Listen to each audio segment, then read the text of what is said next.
such a baby? I'm 16. What's such a baby about that? It's supercalifragilisticexpialidocious. You can say it backwards, which is docious expiistic fragicalirufus, but that's going a bit too far, don't you think?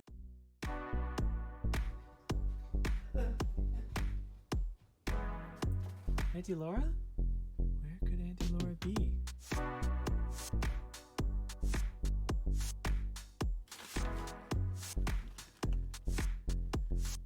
What time is it? It's almost 6:30. Oh my god. I will miss my show. I'm coming right now. Okay, Auntie Laura.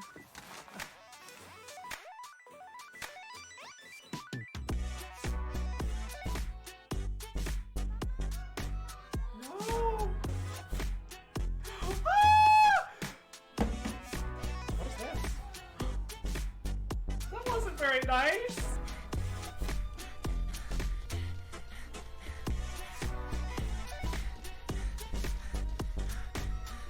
A fairy. Shoot it with a gun. Oh my god. Oh my god! What is that? Why am I a cannon? Fuck. Barbie's white. She doesn't want to leave anything for anyone else. You know what I mean? Like, she needs them to pay for her mortgage on her mansion. Our first ever Stream Queens comedy special well, welcome to the Stream Queens comedy show, where we go down to the river and look for Goldine queens. Ready? Oh no! Oh no! Oh no! I miss! Oh.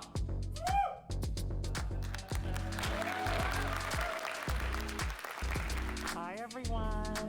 So welcome into the Persona Party, paranormal panel, welcome to the trans panel, welcome to the women's panel, and welcome everyone to the paranormal activity panel. Welcome to the multitude of multimedia panel. Hi, I'm Shalora and I'm a stupid bitch. Whee! Say your name, talent. Shalora. Shalora, sorry. Oh, it's me! I'm Shalora, I'm a trans drag artist from Canada, and I'm straight. Whoops. Expert, I don't know about that. Hi, I'm Kara. I'm Talora. Hi, my name's Talora. Some people know me by Throna or maybe Caricature. How old do you think you are? Only as old as I feel. 87. I'm a Skeksis. First, the pressure. Probably took, I don't even know how it is. It probably sucks. But, I mean, that's just speaking to the point earlier that they're not giving us the same exact thing. Talora! I would describe what I do as post-drag, so ponder that one. So you deliver mail. Exactly.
Have you ever lost a retro console to the ever-flowing passage of time? Hi, my name's Flora, and I'm a stupid bitch. Cry about it. It won't help. You can go to the retro game store and buy one that's way overpriced. Is this a game that won't provide a load when you blow? You blow and you shove and you blow and you shove and you blow and you shove and you blow and you shove and you blow and you shove. You won't work. God damn it. Has your Banjo Tooie gone Banjo Kablooey? Is there something wrong with your Donkey Kong? Are you too poor to buy another Mario 64?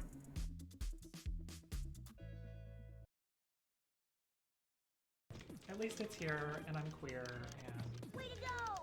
that's all we really need, right? Keep on trying. Hello? Oh. Oh, not this camera. 1 second. Not just me sitting here. Why did it freeze like that? Why did it freeze like that? It's here for now. It's on. Oh, there we go. I don't know why that was doing that. Your other camera's on, by the way. I'm aware that it's on. Okay. It's supposed to be. I want you to keep it on. You're in my light. Okay. Thank you. Oh, it's you.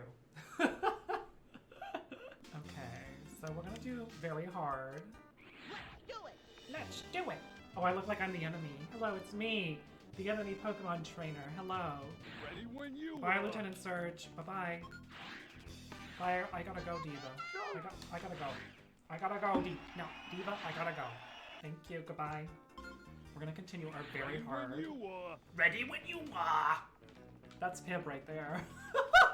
Do you think you have the courage to try and take my Thunder Badge? Ha ha ha! A little baby! It's over. Way to go! Oh, poor baby.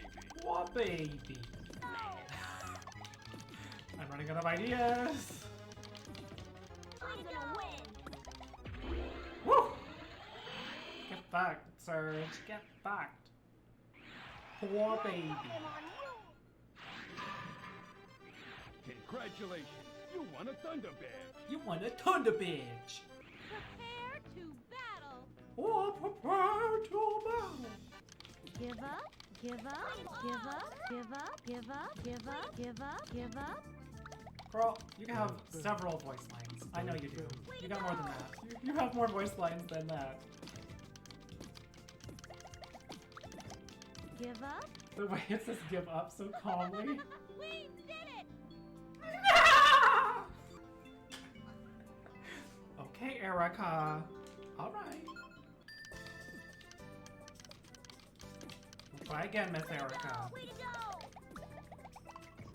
Oh, Way to give go! up, well. Erica, please.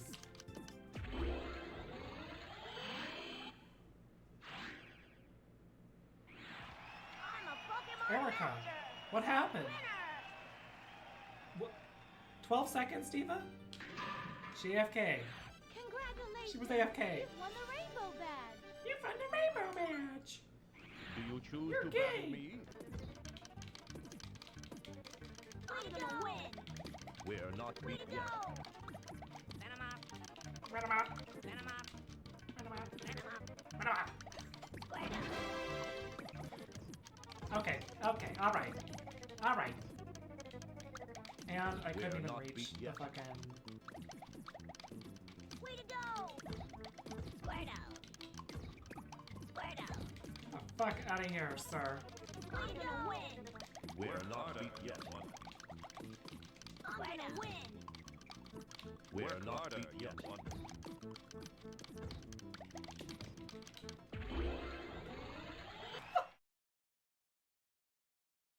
Hello? Hello, everyone. Hi, it's me. Hello. How is everyone doing? Is everyone excited to hear about PAX? What exciting new games could be coming out from PAX? or maybe something that already exists. What's exciting, what's new and fresh, what's interesting, what's hip and happening over at the PAX Expo, Video Game Expo. Well, I'm going to tell you. And I also know that they do some tabletop. So I do have some tabletop to present, to show, to share. Thank you, Cams. Hi, Meow. Thank you for the 3 consecutive streams. Wow. Come on, watch streak. How are you, Meow Meow? How are you, Cams? I also hope that y'all are excited because I will be adding another day to my schedule. So now I'll be streaming Tuesday, Wednesday, Friday, and Saturday. So there'll be a little bit more of me out there. How do I do a watch streak? You know, I don't know, Kay. It's a good question. It just pops up, and I'm like, I don't think that's true, but sure, Jan, sure. Oh! Okay, I saw that. My hand slipped. How are you, Kay? Good to see you. You look pretty, thank you. Yeah, I hope y'all are excited. I have a whole table of stuff to share with y'all over here. There's actually quite a lot of things over here. There's bags, y'all. There's bags. I got goodie bags. Oh, this bag was upside down. Oops. Okay. All right. Bags. We missed you. I missed y'all too. I know I missed one or two streams maybe. I think it was 2 streams I missed because Wednesday was the day of my flight, and then PAX started on Thursday. Oh, is it coming through one ear again? Is it doing that thing again? Hold on. Please hold. Is this better?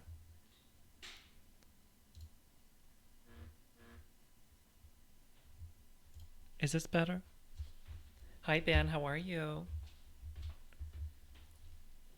What's that? Asshole? Oh, a candle? Absinthe? Oh, wow. That's strong.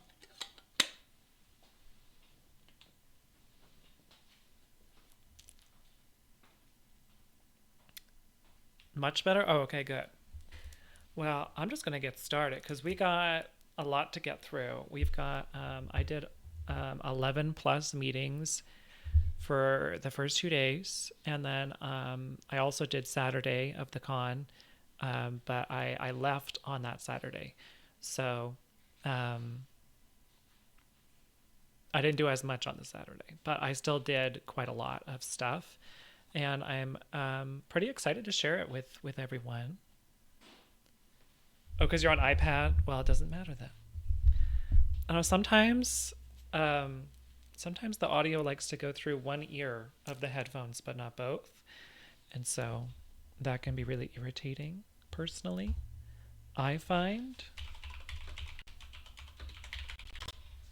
There's one trailer I forgot that I just want to make sure I get in. I'll do it at the end. It'll be like a nice little treat at the end. Do you like Boston? No. No.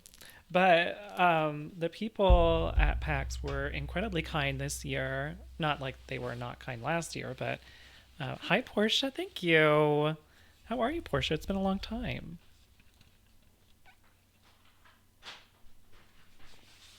Oh, someone should chroma that out. This, whatever. Could you imagine? That's a lot of work. Anyway, it's good to see you. It's good to see you too.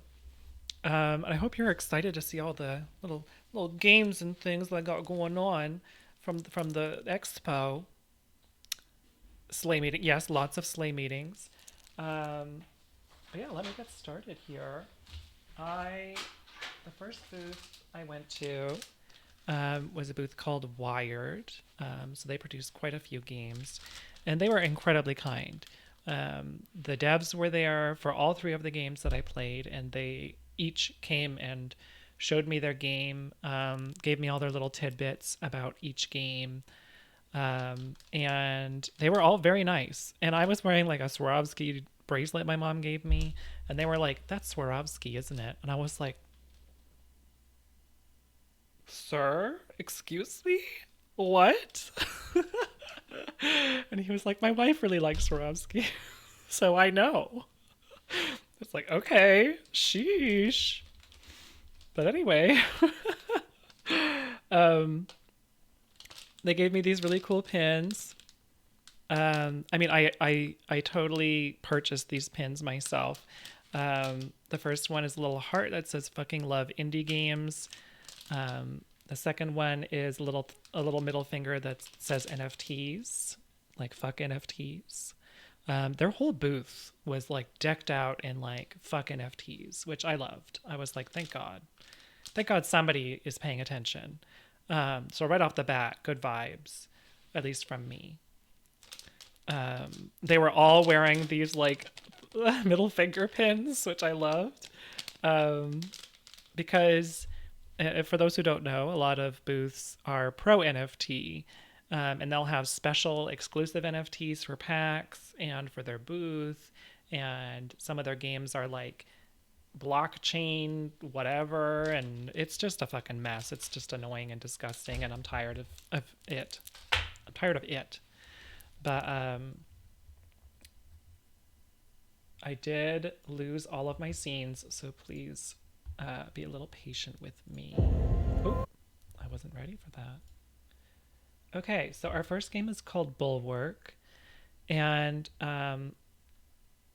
it's based on the Falconeer Chronicles, and it's just sort of like a cozy, well, maybe not so cozy. The cycle begins anew. But it's kind of like a little city building A game. new refuge. A haven. A bastion from which to rebuild. But this time we will succeed.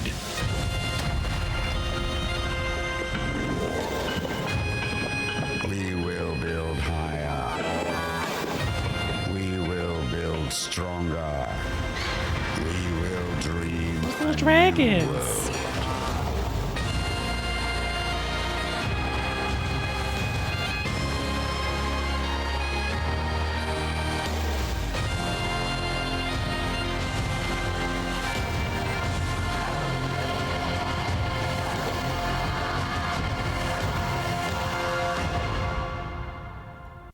So the dev for this was really, really sweet. We kind of talked about how like we both love to build architectural like cities and things like that. And this one definitely takes it to a different level. Now, I'm not super familiar with Falconeer, but it's really cool. You get this like little blimp, and that's how you build. And you can literally explore the map while you're it's a huge map. And there's an area called the Maw that he was telling me about, and it's incredibly long. And it was part of the scene here, but it's where the water sort of converges down on both sides. And it's sort of an optimal location for you to build like your giant city that goes all the way down. But you can do anything you want, and you can build on a tiny rock out of the middle of nowhere with nothing on it. You can do whatever you want.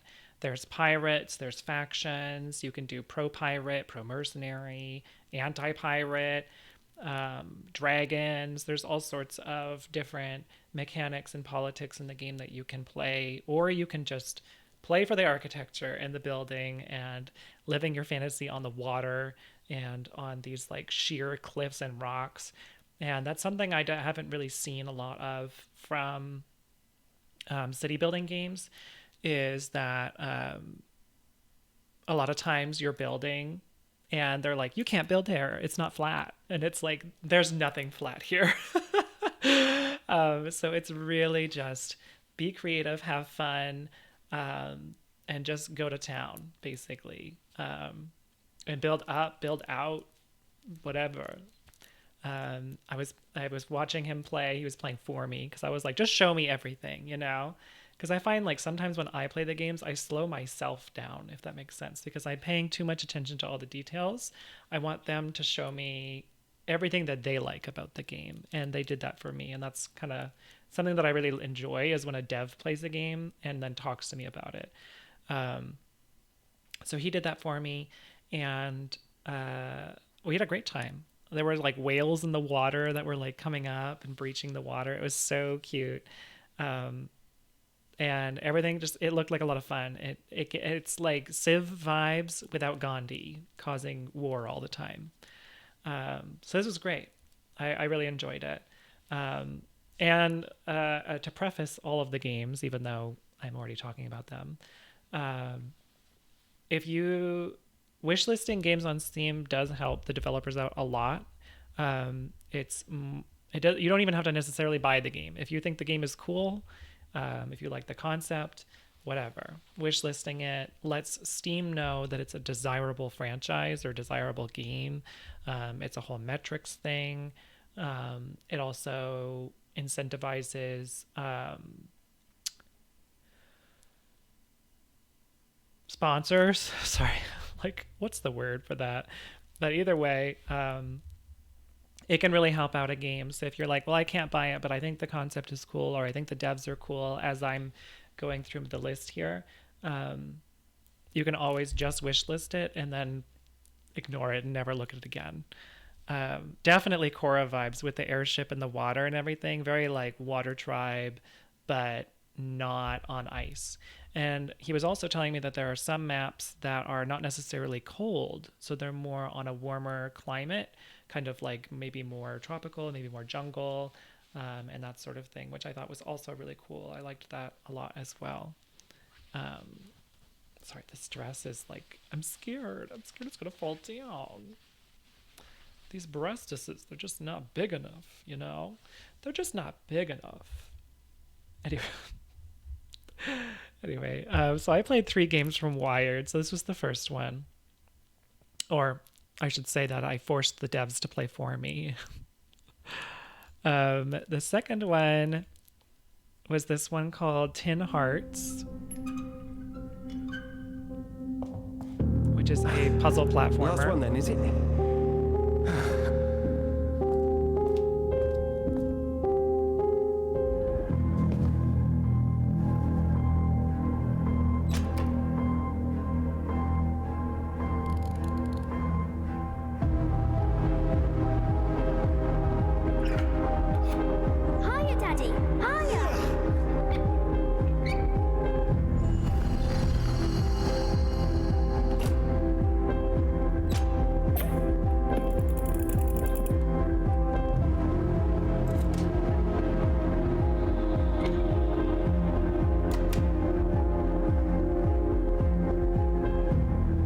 What's this, Helen?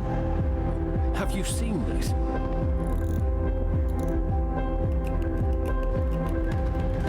Good night, Angel.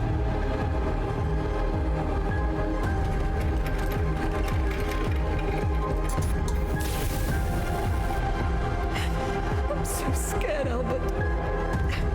Why is this happening?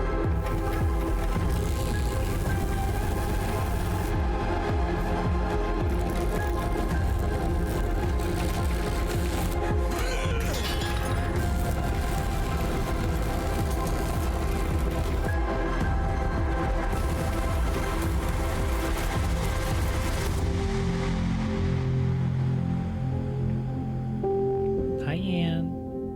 Thank you.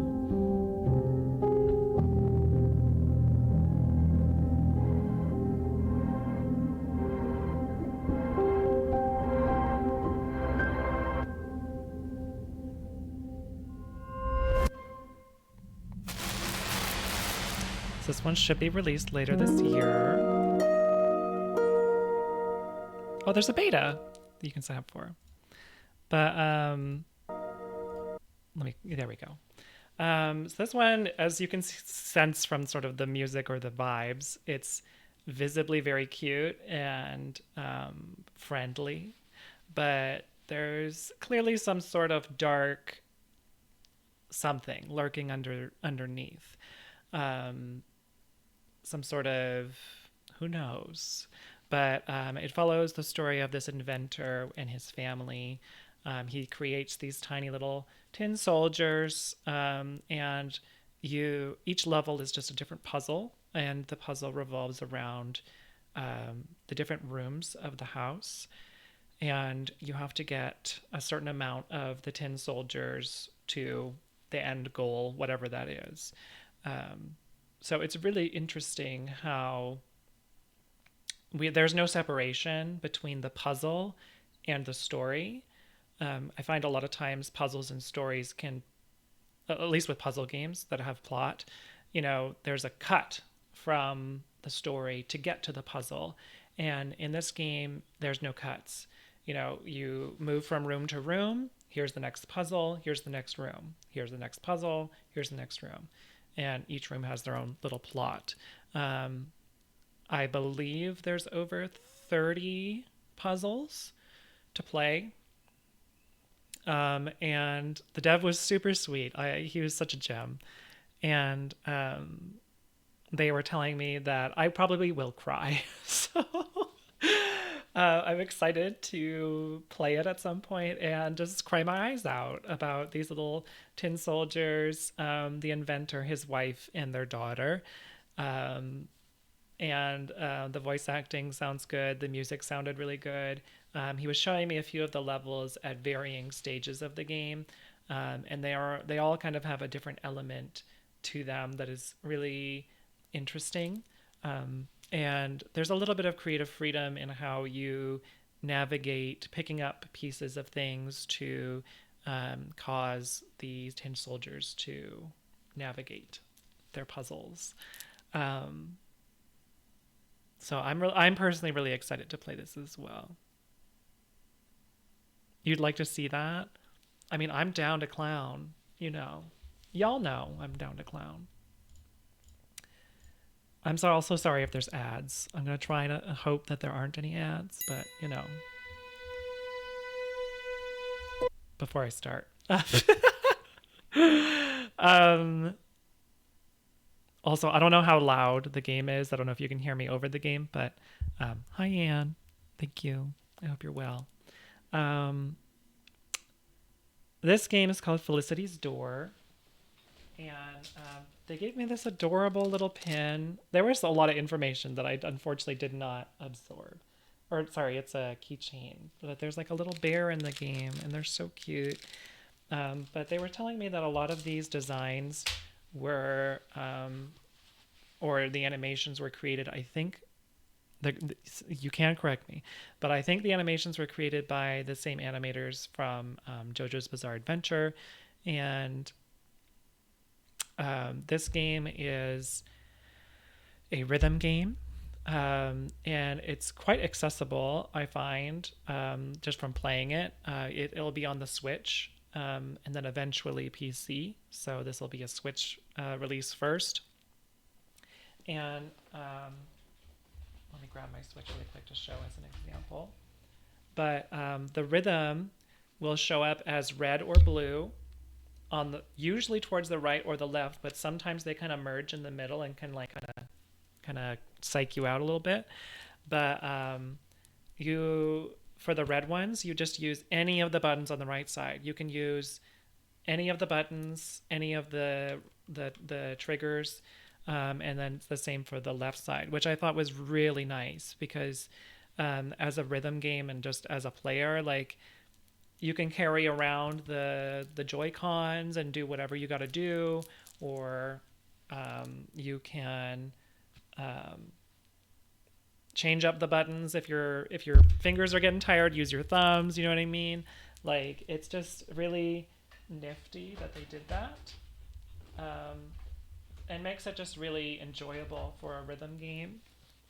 And there's a really cute little story that they didn't tell me much about, but I'm excited. I'm excited to try this. I love rhythm games.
So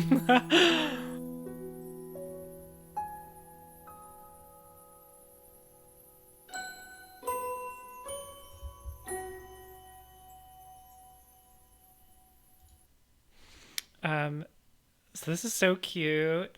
And I'm really excited to play it. I was telling them about like melatonin and stuff too, because they also knew about melatonin. They were like, "Oh, we love melatonin." Hi, Oral. Yes, so cute. And they were so passionate about like all the different like collaborators and things like that they got for this. Hi, Dustin. Oh, I love you too. How have you been? I've missed you. And the musicians that they got to write or create all the different songs for the game. So they were really happy and proud that they got a really good mix of AAA anime music composers or creators, as well as indie creators, so like indie animes or just indie artists in general. They really wanted to make sure that they had a good mix of both, so that there was ample opportunity for both, AAA and indie creators, also considering like they're an indie studio, busy adulting, as per usual. Yeah, if you like anime soundtracks, this one's definitely for you. And I'm really excited to share. I'm really curious to see how the story goes. It looks incredibly cute. I think the cutscenes look really, really polished. You're moving? Are you moving to a different coast, perhaps? Is that why you'll be here more often? That's so exciting. Moving is usually very exciting, I think. As long as it's a good move and not like a bad one. But that's all that I saw for Wired. I don't believe I have anything else for them. I'm just trying to make sure I don't miss anything. Excuse me. I don't think I did. Okay, let's keep moving. And I'm doing these in order of what games I saw first. So Bulwark, for example, and Wired Studios was the first studio that I interviewed with during that weekend. Hi. My name is Avi Winkler, and I'm the creative director on Everyday That's who I talked to. At Signal Space Lab, we're big fans of turn-based tactical games like XCOM, Mutant Year Zero, and Phoenix Point. Today, I have the opportunity to tell you about the game we've been developing. Everyday We Fight is a turn-based tactical shooter that brings action gameplay to the genre. The choices you make determine whether you're successful or not in overcoming the challenges the game throws at you. Here, we can see a number of enemies spread throughout the combat zone. These environments are completely off the grid, where line of sight and physical ballistics are paramount in combat. Shooting your gun controls much like a third-person shooter. You can aim wherever you want and tighten your accuracy by holding your breath, but enemies get a chance to react using their reflex abilities. Everyday We Fight allows players to freely explore highly detailed environments in real time. This lets you evaluate your options before engaging in combat. By placing Vivian in an ambush position while she's hidden and moving Dylan to a flanking angle, I can use his weapon to herd the Guardian into her line of fire. If I weaken him enough, Vivian will get the opportunity to use her unique reflex ability, Kill Assist. The enemy heard Dylan's footsteps, so combat has been triggered, shifting gameplay to a turn-based tactical mode. It's time to put my plan into motion and set up Vivian's reflex ability. Now it's up to her to finish the enemy off. Nice. I love it when a plan comes together. The inclusion of action doesn't just make the game more fun, it also allows for more creative choices. Here we can see what happens when an enemy triggers my overwatch. Since I'm not forced to target them, I can shoot the barrel that's next to them instead. This allows for all sorts of creative tactics. Here we have an example of using a reflex action while under enemy fire. I have an ample amount of time in this moment to evaluate my options and use my scatter to get out of trouble. In the end, it's all about fun and tactics that keeps you engaged even during the enemy's turn. I hope you've enjoyed this presentation of some key features of Every Day We Fight, and we would like to invite you to sign up for our upcoming playtest. Yeah, so that was Every Day We Fight. I love tactics and strategy games, but I'd never played like a first-person shooter or I don't remember what it's called type of strategy game. And so I went over there. I won, by the way. I didn't lose. They were so surprised. Maybe they were surprised. I don't know. But it was really fun. I really enjoyed it. It was really interesting to see the mixture of first person and tactics and strategy RPG. The characters are diverse and interesting, and they have backstories. And they're not just like superhero type people. They're regular people. And so the plot kind of revolves around that aliens came to Earth and time sort of froze for almost everyone. And some people survived this sort of time freeze. And so they're rebelling against these alien forces. Sorry, my hair just won't stop going in front of me. You bought a place? Like money? Congratulations. Look at you. That is very exciting.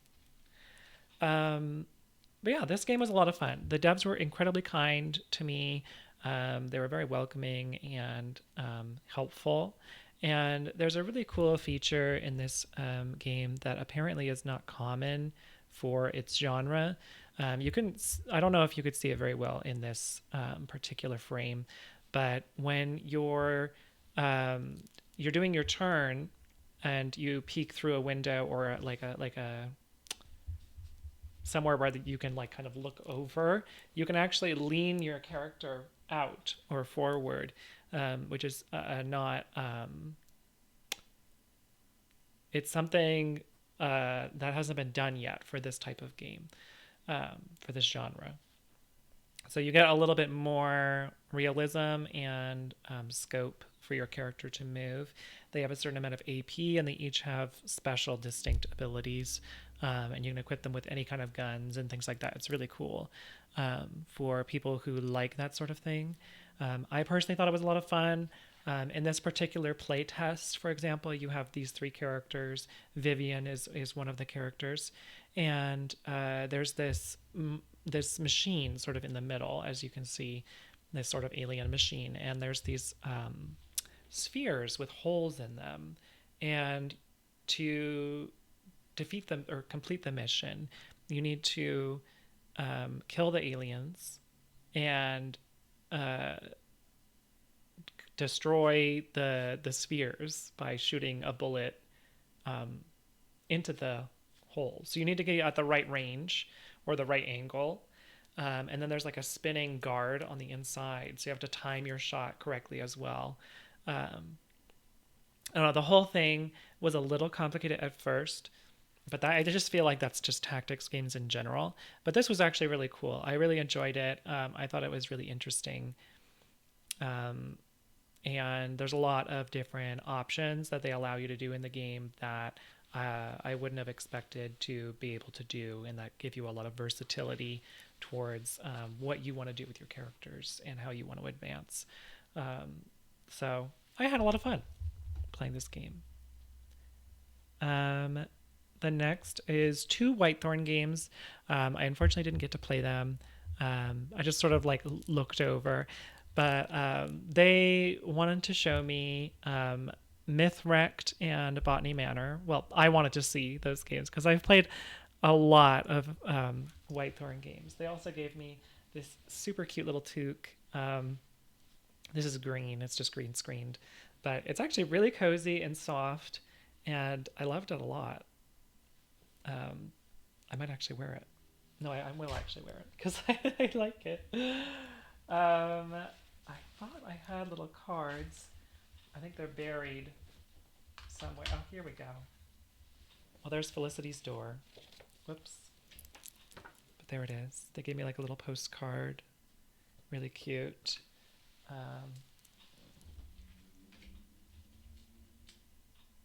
I don't see it. Oh, it's It's right here. There we go.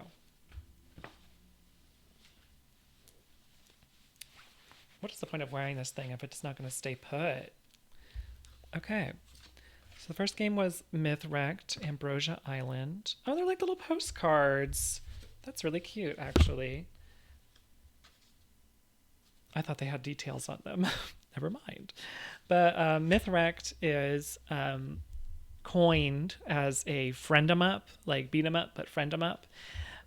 You are stranded on a deserted island, supposedly deserted, and there's a bunch of inhabitants on this island who seem to have some sort of memory loss.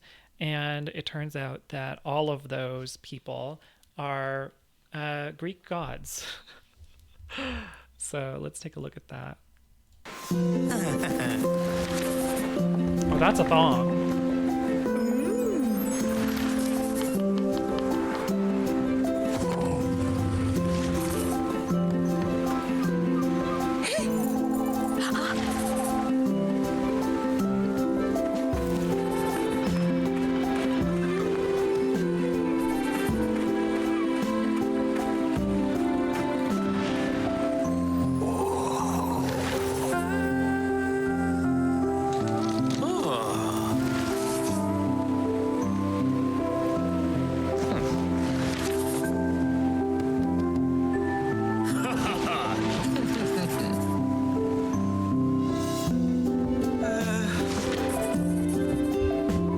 Definitely not a god.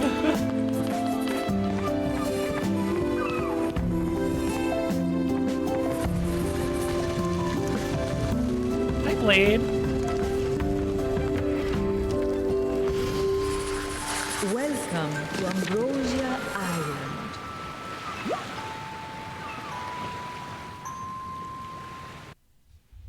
Oh, we're giving orange. Orange. So we can have that arranged. Yeah, so that's Mythwrecked. It looks really cute. I know Whitethorn loves their narrative games, so clearly this follows some kind of narrative. I love the character designs, and I'm excited to see what happens on this little island. And while I was there, we also talked about Botany Manor, which we'll see next. They are both very similar games in some respects, but I was like, give me the gist of this game, and they were like, oh yeah, so everybody lost their memory. And then I was like, okay, give me the gist of Botany Manor, and they were like, so you're trying to recover your lost memories. And I was like, there's a lot of lost memory lost games, huh? Maybe that's just Whitethorn. It's just memory loss, the game. But I'm excited to try this one out. It looks very cute. And then next was Botany Manor.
So that was Botany Manor. I know it doesn't really tell you much, but it's just one of those cozy little games where you walk through, the gardens in a manor, and you sort of collect or do the botany.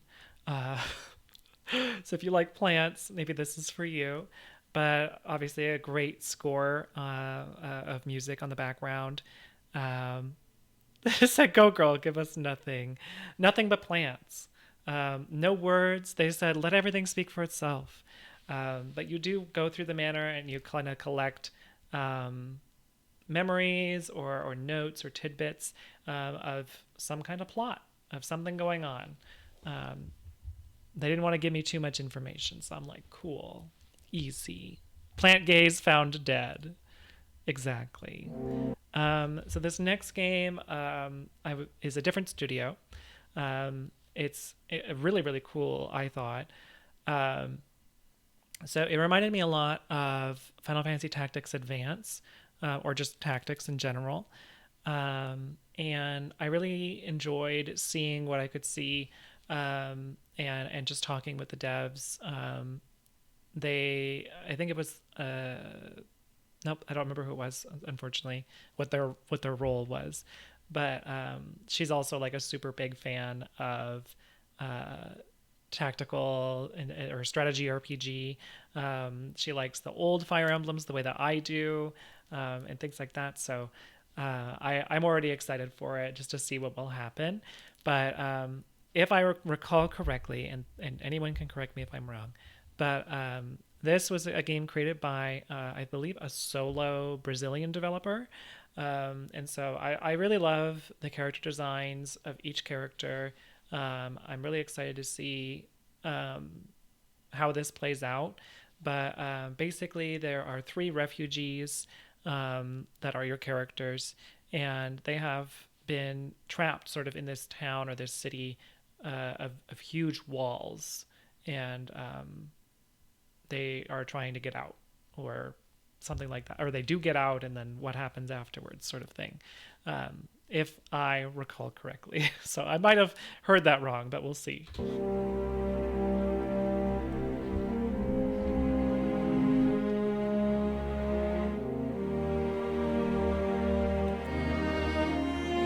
the big poofy hair.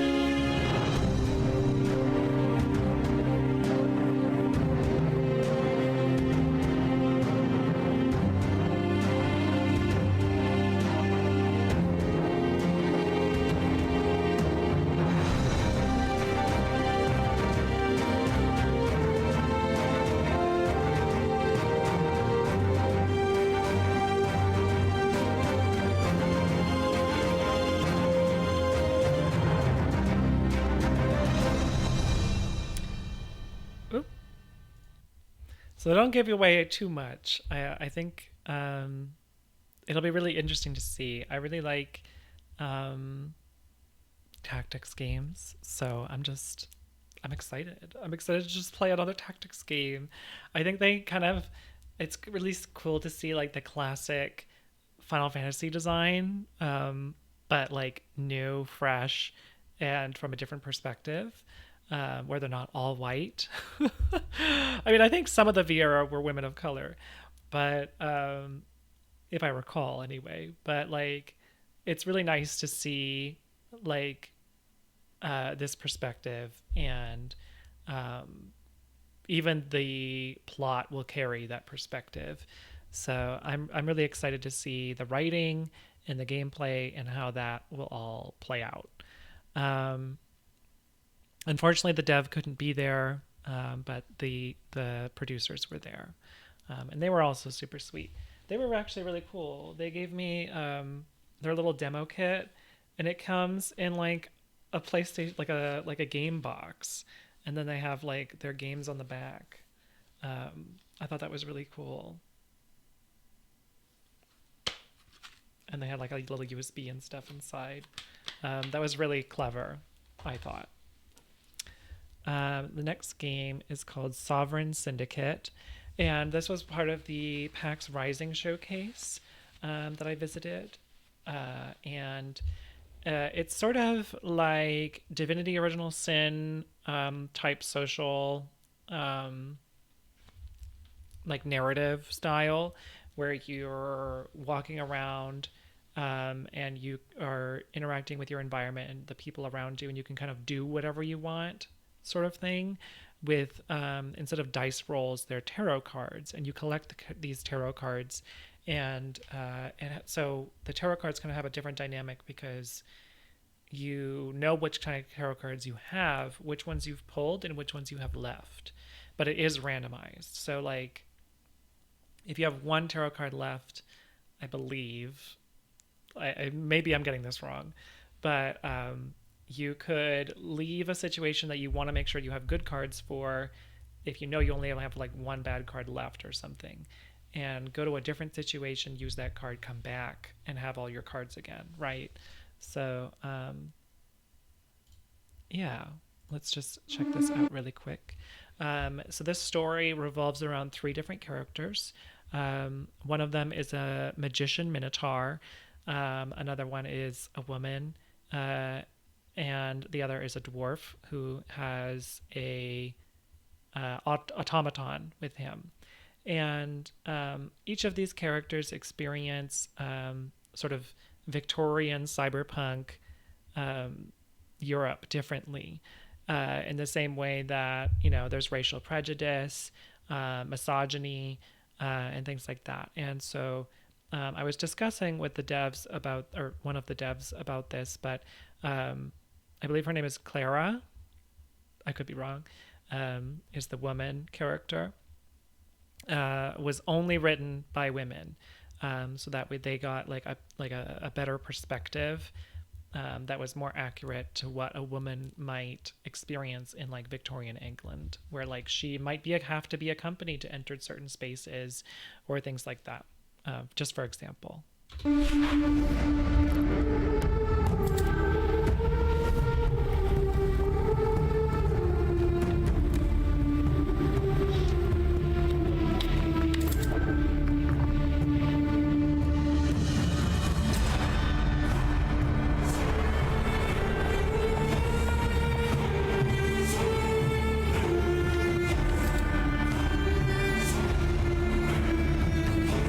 Yeah, so cutscenes kind of play out through this comic strip style, which is cool too.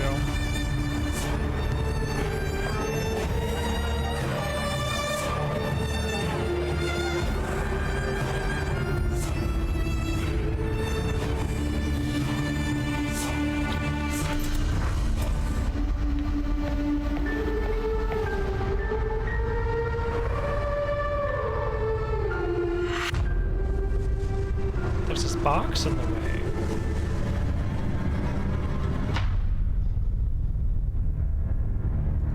So they only sort of show you the Minotaur in this particular trailer.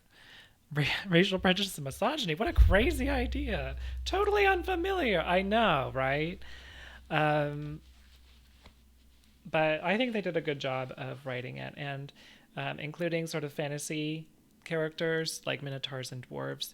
And automatons and things like that. They created sort of new vocabulary for them.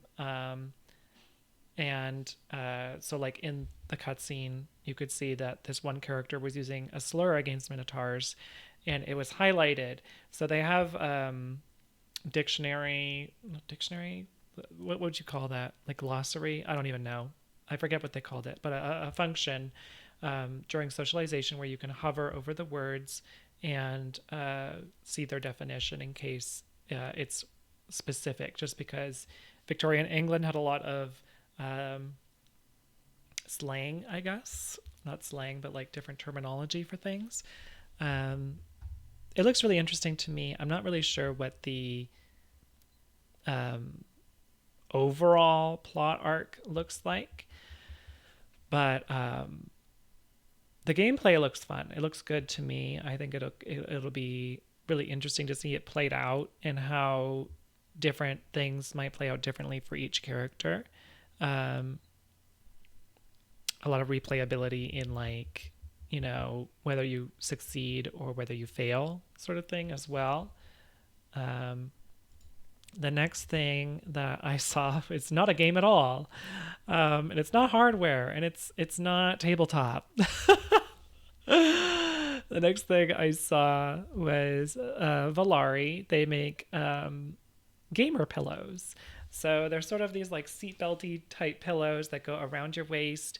They're quite plush and firm, and they're meant for like when you have a controller in your hand for your elbows to sit on. And I was kind of talking with them about how like I feel like there's not enough support, but they were like, if we put too much stuffing in them, then your shoulders will go up, and that will make you more uncomfortable. And I was like, oh, I didn't even think about that. So they're meant to kind of give you a little bit of hi Michael, thank you. I loved speaking with them. The Alterium, I'm so excited for Alterium Shift. That one is coming up in a few. I have all these other tabs. But thank you. It was a great time. I loved speaking with them. They're really sweet.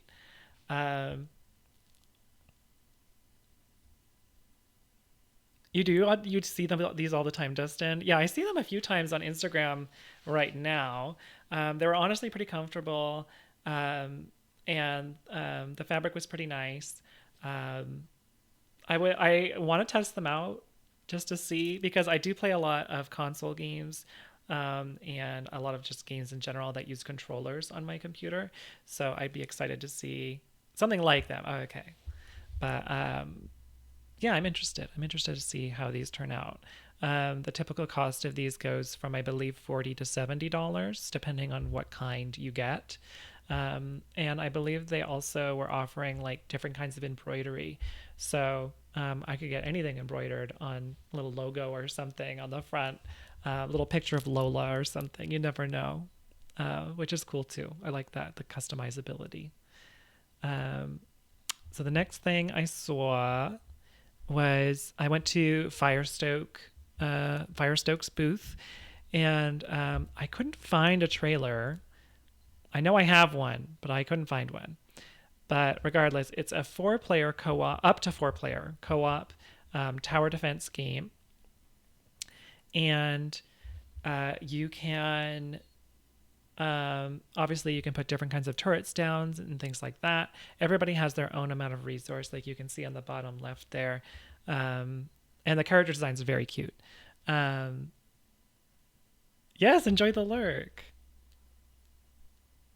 I'm in Tokyo? That is so much fun. I wish I could go to Tokyo.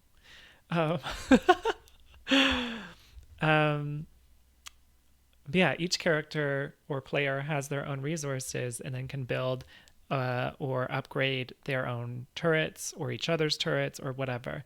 And while they're not building and doing all that sort of thing, they can run around and push all the little robots around. So as you can see in this kind of picture, there's like lava. If they cross the bridge, like there's a robot on the bridge right now in the middle, you could go over and kind of push him over with your character model into the lava, and then he'll die. So there's a lot of different things you can do. You can kind of maybe make a wall if you had enough friends to play with, to make sort of a field with your friends and push all the bishbots around. Yes, I'll definitely come out sometime, Michael. Thank you.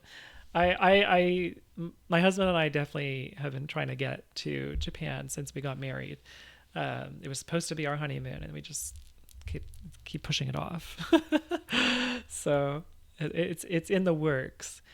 Same with this level. There's little holes. You can see actually someone is like pushing little robots into the holes. So I'm really excited to see how this plays out on a multiplayer scale. It looks like there's a lot of different like level design that it makes it really fun. Looks like there's like a giant robot with tentacles back here. I don't know what's going on. Friends, what are those? I don't, That's a good question, Blade. I'll need to find 3. Yeah, that was Mishmash Bots. The next game was Friday, so that everything we just saw was one day, and I probably saw some other stuff in between. Who knows? So next up is Hides, Haunt, and Seek. They did do a little update, but let's just take a look.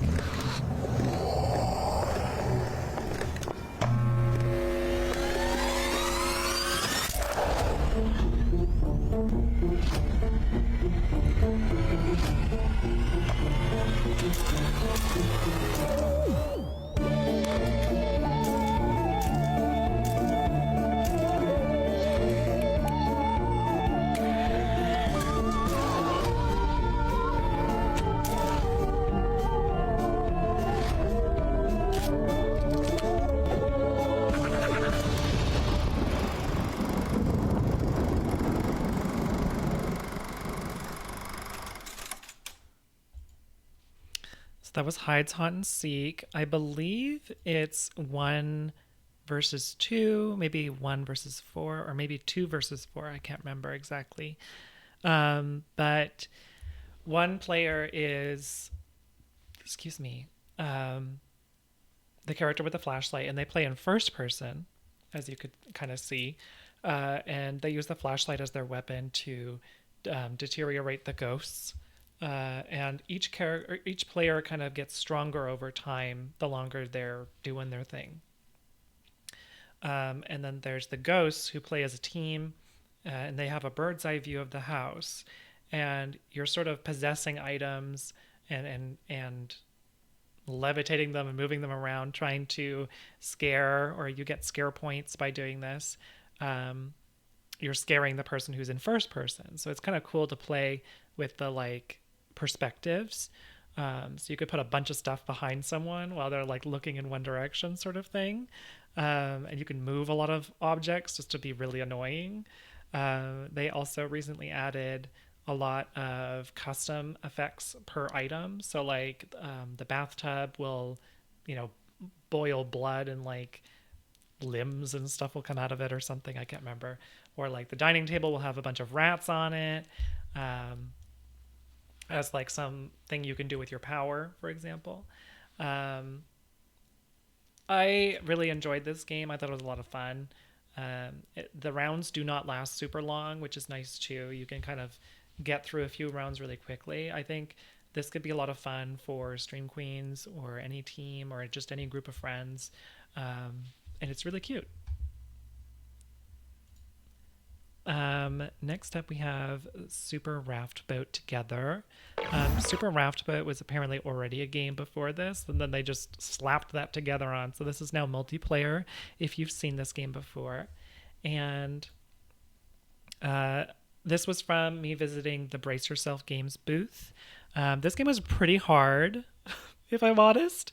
It's incredibly fast-paced, but you're sort of building a raft and defending it at the same time.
This game was super cute. I love the character designs and everything. The little penguin, and you get the roguelike element where you get the little upgrades and things like that, which is a lot of fun. I got this little pin from there. Is it this way? Oh my gosh, they're so cute. Look at these little babies. Oh, it's not that easy to see. I'm sorry. But Helvetia's here upside down with a gun, and then Chauncey the shark is there. And they're so cute. They're like tumbling around. And they're just super cute. I also got like a few little stickers and things. Like I got these little dancing skeletons from Necrodancer, which is a game they also produce and created. If you know Crypt of the Necrodancer. Brace Yourself Games is honestly top tier in my opinion. I love them. I think how they function is really good. I I believe the creator, head developer, I can't remember, CTO, CEO, whoever, Ryan. He's great. I looked him up last time, PAX West, and I was like, he develops like software for people with disabilities and things like that on as well, which is just incredible. I love that. So he's doing good stuff, in my opinion. Besides this game, which I was absolutely terrible at, I also played one of their upcoming games, which is another rhythm game that's similar to Crypt of the Necrodancer in that the characters are similar, but totally different game. It's just flat rhythm game this time, but with a little bit of a twist. 3, 2, 1, bring it on! Hey, you haven't forgotten about me, have you? Well, I'm not done just yet.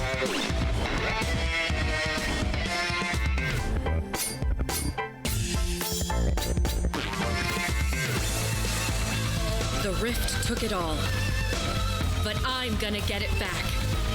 Starting with my friends. And together, we'll close the rift of the Necrodancer. I loved it. It was so much fun. I love a rhythm game, y'all know, but this definitely has a twist. So let me see if I can. So this one was sort of like up, down, left, right. So she'll do a pose, and then you have to copy the tempo of the two in front of you before it reaches you. So sometimes it'll be like da da da da, but then she'll do the pose, and then sometimes it's like dun dun dun. So you got to like kind of pick it up really quick. Like what direction you're doing, you just don't know when, which is really cool. Sometimes they'll do an offbeat too. They'll completely throw you off. It was just a lot of fun, in my opinion. This sequence is a boss battle, and so she'll move with the beat. So like this is her second beat, but then you have to pay attention to when she's going to attack. So she usually attacks on the third beat, but sometimes she'll attack on the first beat, and you have to dodge in the opposite direction of where she's going. And if you dodge, she'll get confused and you can fight back. So she has like a little health bar here. And she's a fierce lay diva, if you ask me.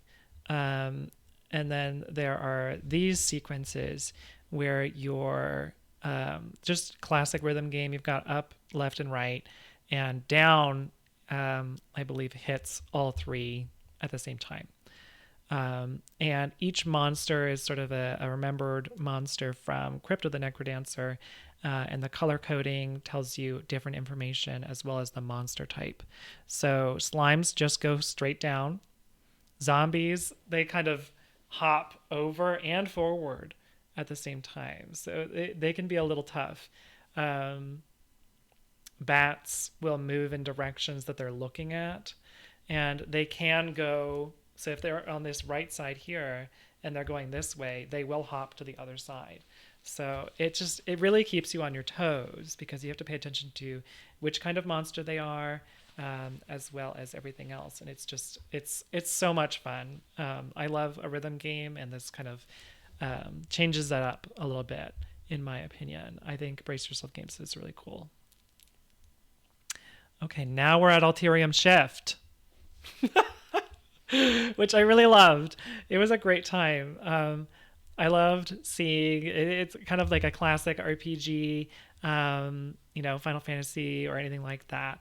And I loved speaking with the two devs that I spoke to. I think they are just the two devs. I think it's just two devs, if I remember correctly. And I was talking to them about Chrono Cross, and one of them likes Chrono Cross. The other one likes Chrono Trigger. So it was just really cute speaking with them and talking to them about the character design. Like we have a black woman as the lead in, or as one of the leads. My mistake. So Ulterium Shift revolves around three different characters. One of them is a woman, one of them is a man, and one of them is non-binary. Which is fantastic. And you can play them in the RPG, whichever order you want. But eventually, or sorry, not eventually, at any point in your playthrough as, let's say, Pyra, which is this character, you can switch and start a new game as one of the other characters. And how you play those characters can change how something you interact with in your original playthrough might play out. So they were telling me that distinct feature is really cool. It's really what they were looking forward to. You've got it. Thank you. Just making sure. I'm like, I don't write things down. I have to go off this memory. But let's just hop right into this trailer real quick.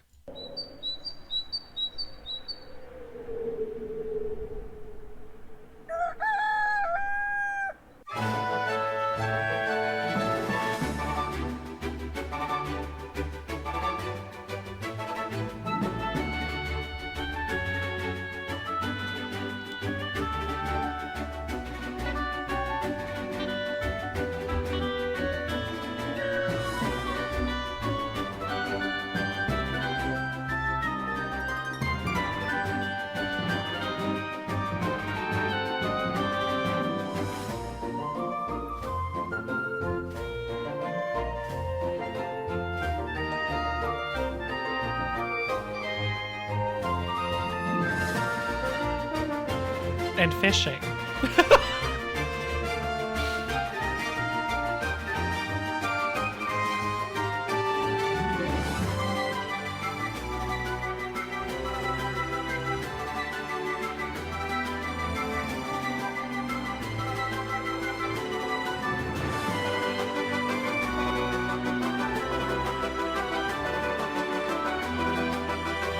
my God, I've never seen a character model holding a baby. Like that, like pixel like that. That's really good. I'd never seen that. Let me there we go. Oh, going to early access end of April to mid-May. Just brushing it up. Full release. Ew, why? End of year or early next year, depending on localization. Oh, fantastic.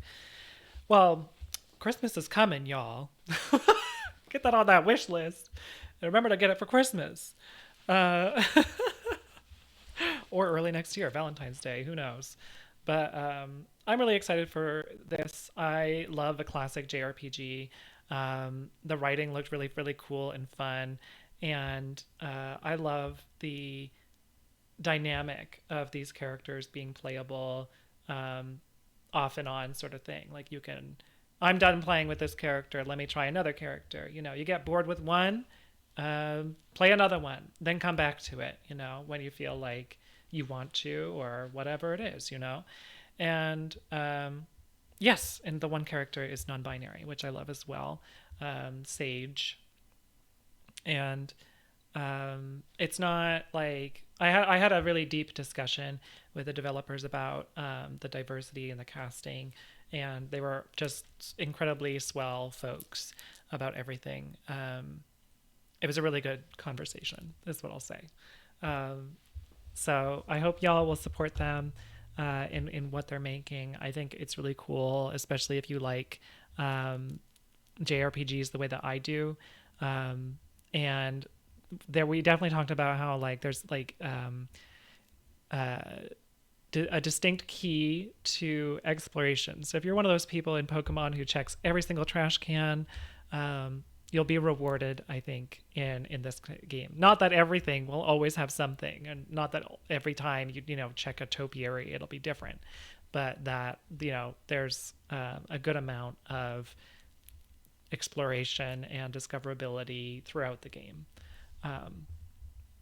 So this is definitely one of the titles that I'm looking forward to. Our next game was from Ocean Drive, and y'all already know.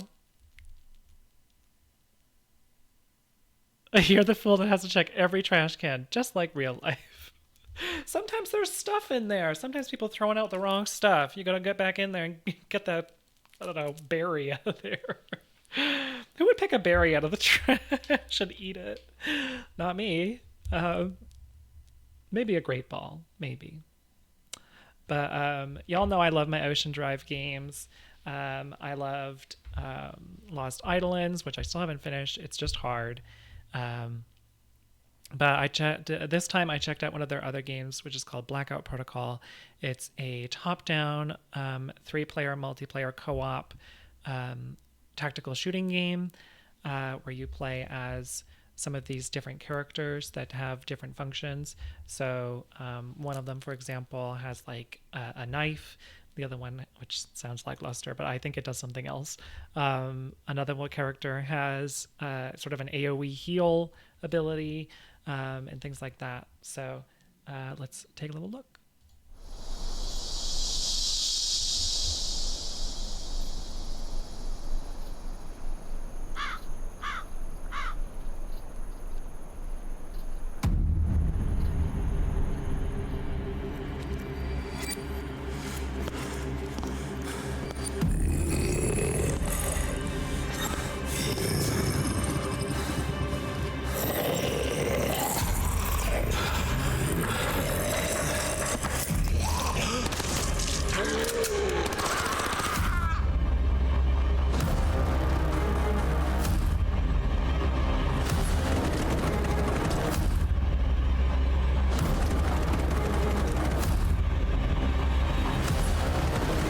There's friendly fire.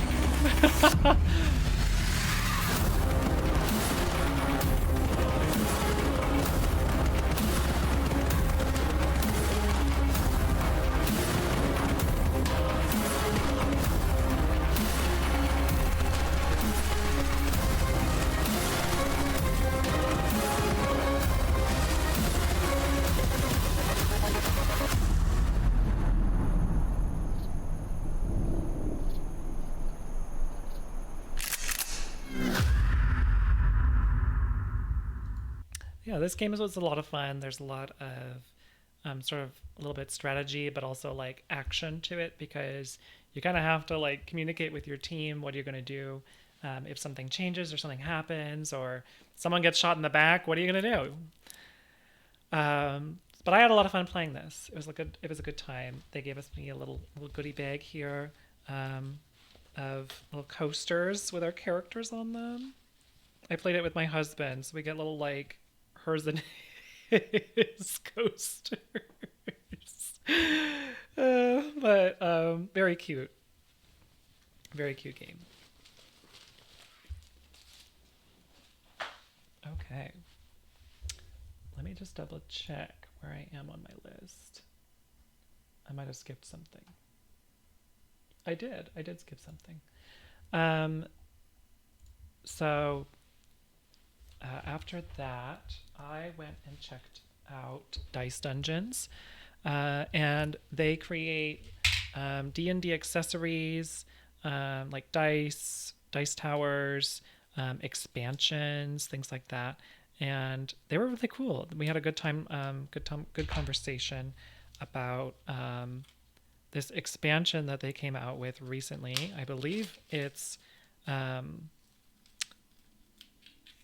sanctions, not the word, official, an official expansion, but I can't be 100% sure. But it's called Mutated Monsters, Magical Monstrosities. And so we kind of had a discussion about how some people have been DMs for games and things like that for D&D. Some people know all of the monsters just from watching, Critical Role or whatever it is. And I can't get this open. I'm ripping it. I can't get it open. My little gloved hands. Help. Help.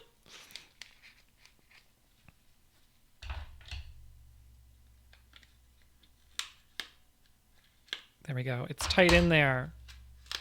There we go. Oh, I ripped it. Well, anyway, they gave me this little card pack, which I'm excited to share with y'all. And there's a whole book as well.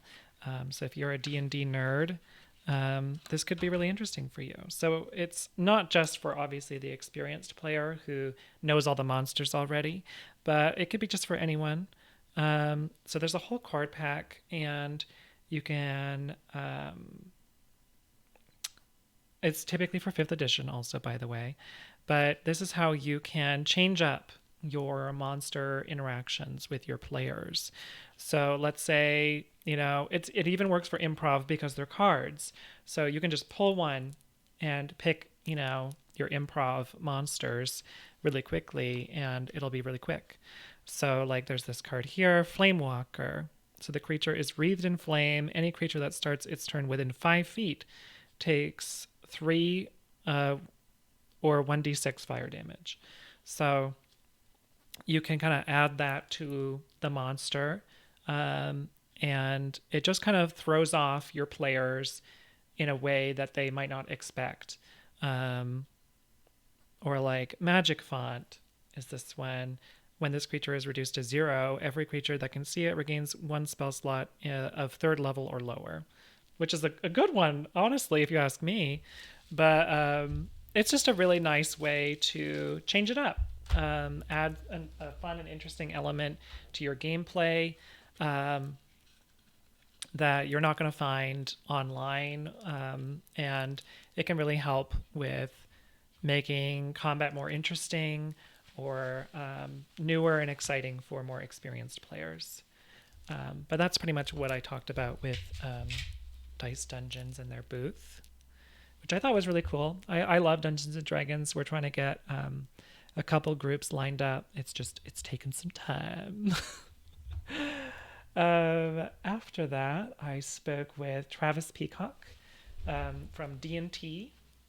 I'm actually just going to pull this all over. This is like the D&D area right now. That's what's happening right now. If y'all don't like D&D, well, this is not the time for you.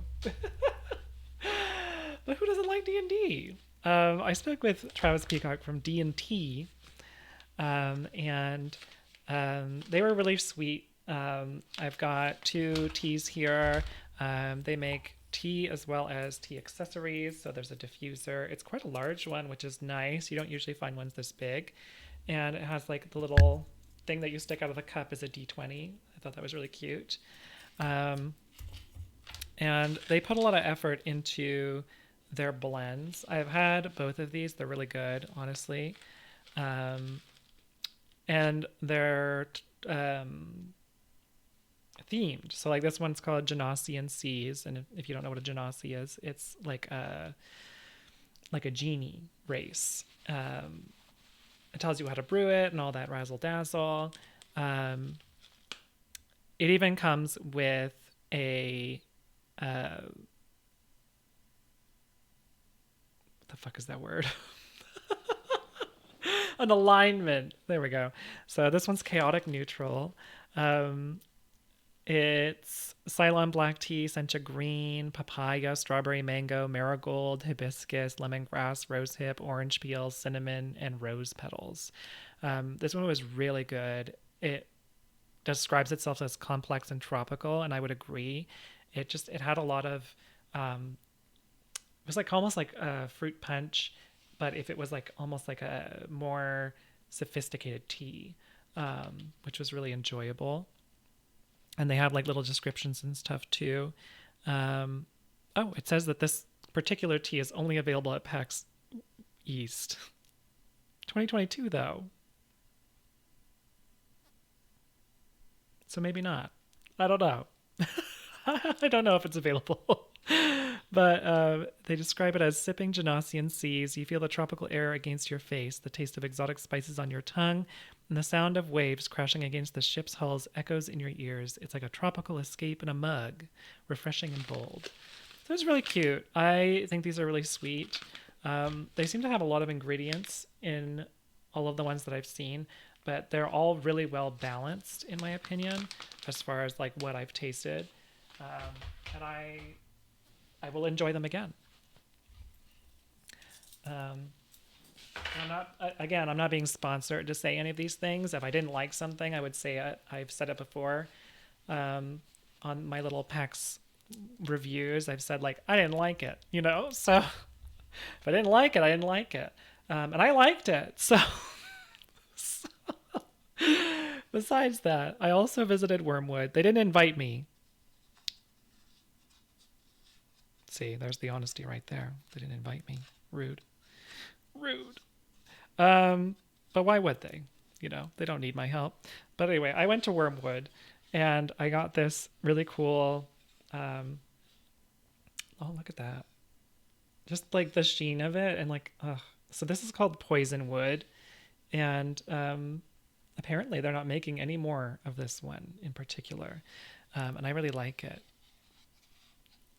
And otherwise the dice they're prismatic. They're chroma keying a little bit because of all the different colors, but they do look like that in real life anyway. So what's the difference? Just really cool. And I'm really excited to use them. And they were really sweet at their booth. So just need to find a group. Just need to find some people to play. I think that's like the D&D experience. You just collect math rocks forever and then never play. You just wallow. You go look at them every once in a while and you're like, oh. Yeah.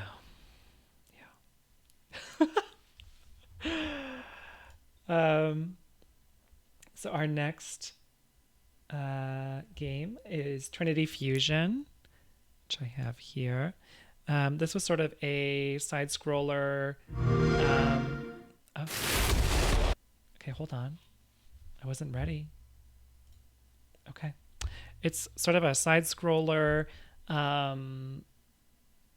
roguelike, I think. I would say roguelike, sort of fighting game. And you can pick one of 3 characters and they each sort of have a different specialty. And it's called Trinity Fusion because they can fuse. So let's see.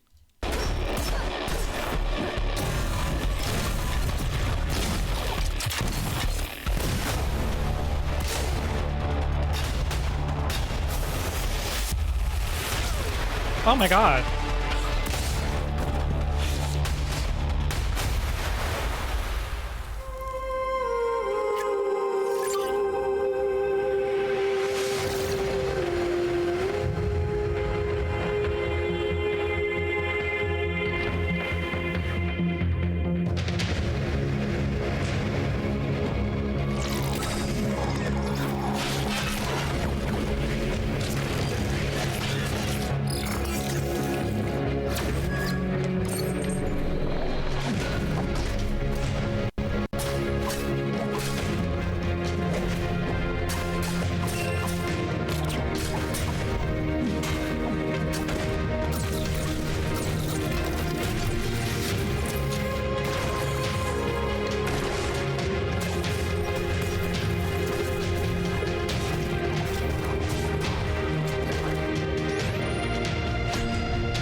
I like how they always put their logo at the end. It's very helpful. But yeah, so there's 3, I guess they're not characters individually.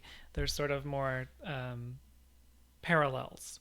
And you choose which parallel you start as, and I believe eventually along the way, maybe you change to the other ones. I'm not sure. But eventually they sort of fuse, and when they fuse, their worlds also fuse. So there's a really interesting dynamic with that. Similar with Alterium Shift in some sort of ways, but really interesting. And then also like their abilities and play style will also combine, which I think is really cool.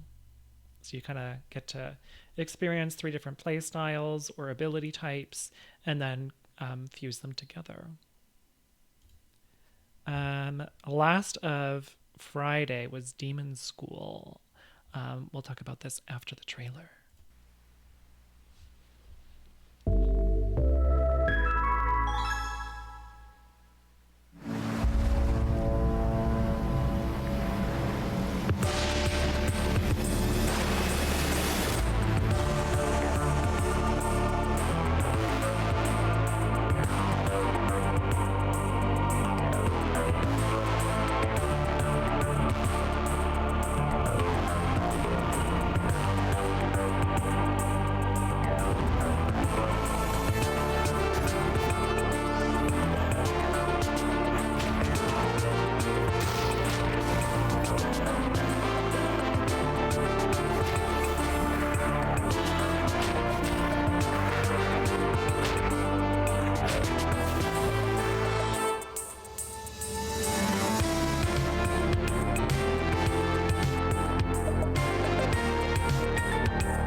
Okay, Demon School is so cool.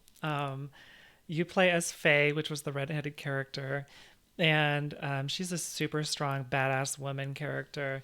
And you're in this world where demons seem to keep like popping through the veil or whatever, and they're kind of merging with the real world, and so you have to prevent them from doing this. And the blue-haired girl, I noticed it like immediately, and I asked them, like, is she inspired by Sailor Mercury, like Amy?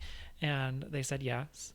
And there's a lot of similarities. She has water powers and things like that. So there's a lot of Easter eggs, throwbacks, references, things like that. And I loved playing this demo. It's a tactical game as well, with sort of this like chessboard that you play on.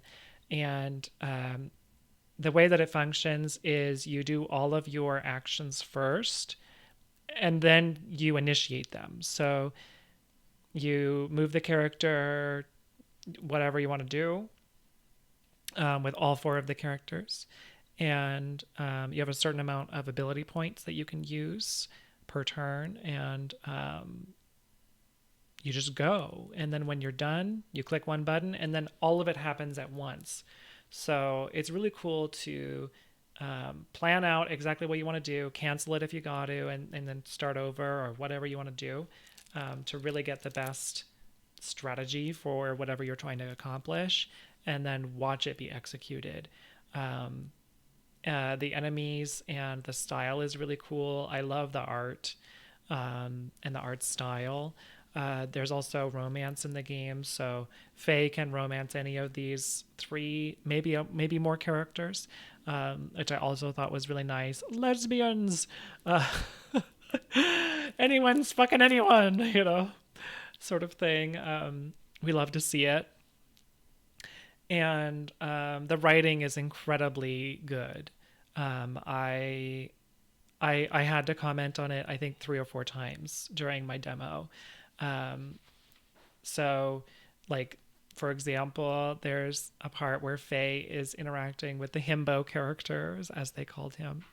And, there's a dilemma. He's like, there's something wrong with my milk. And she's like, it's warm. Why is it warm? It wasn't past its expiration date. And, that's all I'll say. But maybe he likes it chunky, you know, chunky and a little funky. I don't know. Something like that sounds really fucking funny to me. Ew. Definitely. Well, what about you had nothing to say about the lesbians. You don't, not yay, not woo, but the chunky milk. Ew. Got it. I know what we're paying attention to. Next is Saturday, which was my last day at PAX. Yay, lesbians. Thank you. Finally, thank you. And my first appointment was with Feudal Lands.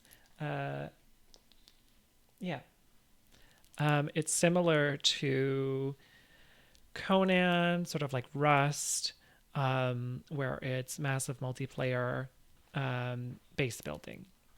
And let's take a look.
But yeah, so you can kind of like lay siege to other people's bases. You have your own base building. A lot of like cooperative gameplay. Creating sort of your troops, which are like NPC troops, as opposed to like slaves, which was in Conan. So you can command your troops, sort of thing.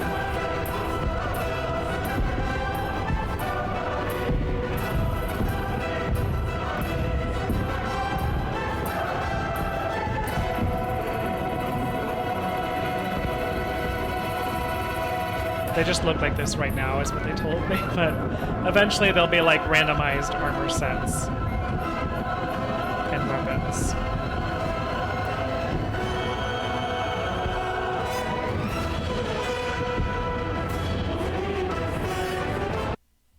Yeah, that's Feudal Lands. It was pretty cool to talk with them. I had to go back because I was supposed to have a different appointment, but they were not there, is what I'll say. But the artist happened to be there, or one of the art people for the game was there, and we discussed how the feminine armor as opposed to the masculine armor is there's a quality between them. So instead of like, you know, super built up armor set for the man and super slutty armor for the woman, it's equal. She's going to be just as armored as the masculine counterparts, which was like good to hear. I discussed with her, like, you know, are we going to see any people of color, or is it just going to be white throughout the whole game? And she said that they're working on it. Just, I want to see it. Someone else gave like a really short answer of like, well, there's a slider, which told me nothing. I don't think a slider is enough, but go off. Thank you, Ducky. How are you? It looks like fun anyway, besides all that. I'm not really sure what like gameplay looks like besides these visuals. I also discussed with one of their team possible classes and things like that, which I thought was also very exciting.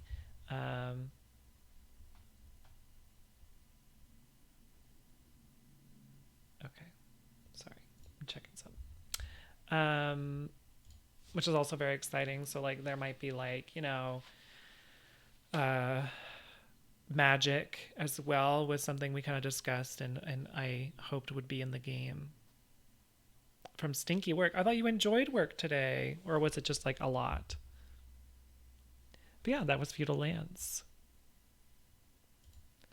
The next booth I visited was Dread XP, the producers of Mortuary Assistant, for example, or Sucker for Love, which is what I talked about from my PAX West review. Both games I still haven't played. I have Sucker for Love on my Steam, which I'm excited to play. But I wanted to see something else that I hadn't seen before. And Amanda the Adventurer was one of them.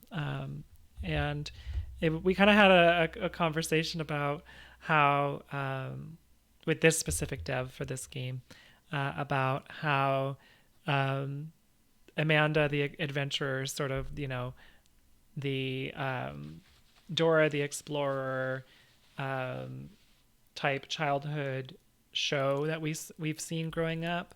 And then the next game I tried was My Friendly Neighborhood, which is a Muppets Sesame Street version of our childhood media that we saw growing up. And then I was like, okay, well, where's the Nanoland stuff? You know, like, where's the rest of it? You know what I mean? So after this, we'll be getting to My Friendly Neighborhood. But this is Amanda the Explorer, or sorry, Amanda the Adventurer.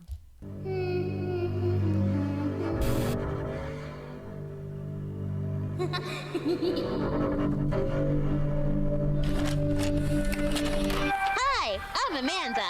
And I'm Wooly. Answer my question. You don't have to answer that. You can get hurt almost everywhere.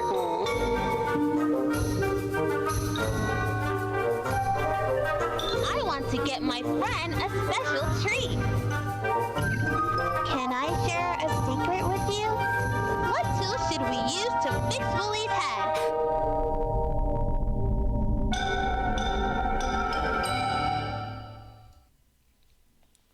So this game is really cute. I really enjoyed what I did see of this.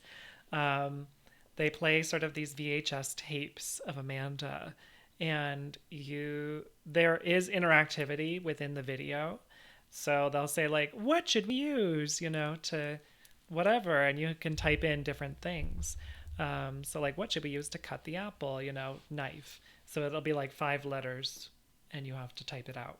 And sometimes there's a few different options that will give you different results, which I thought was really cool, and kind of adds to the replayability. I spoke with the dev about, because every playthrough lasts about maybe an hour of content, and that he hopes that people play it more than once. He said about 3 times at least, to get the full effect. Because each time you play it will be different. And so you watch the tapes, she tells you what to do, and then you have to do it in this attic. And there's sort of little tidbits everywhere of information and things you can kind of see, and there's sort of this creepiness to it all. And it's really, really interesting, and I'm really excited to see how it plays out. The dev I also spoke to voices Wooly, which I thought was really cute, that they would put their own voice in the game. I love that. I love that a lot. The first job was fine. Second job was awful. Oh, I see. Oh, I'm sorry, Ducky. And like a double shift on top of it is just awful.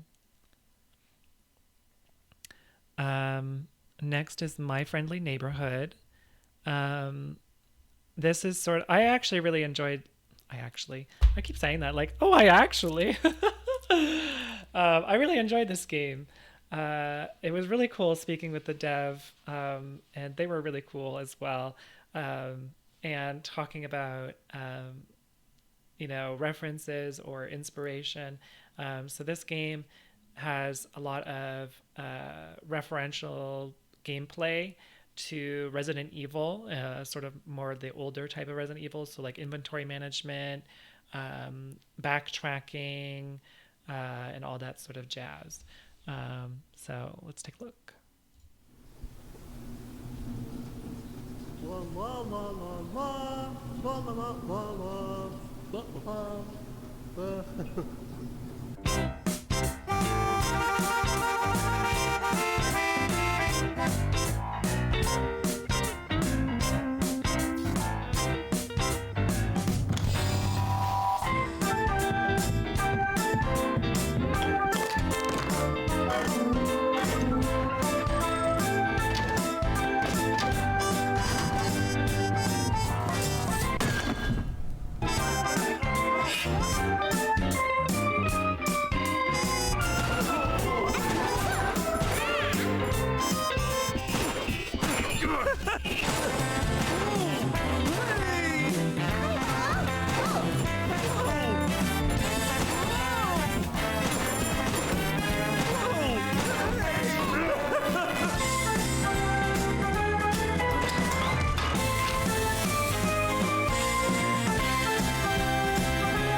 Where's a good scene to see this? Oh, there's a lot in this game that's incredibly clever. So like the revolver type weapon or pistol is what the fuck is it called?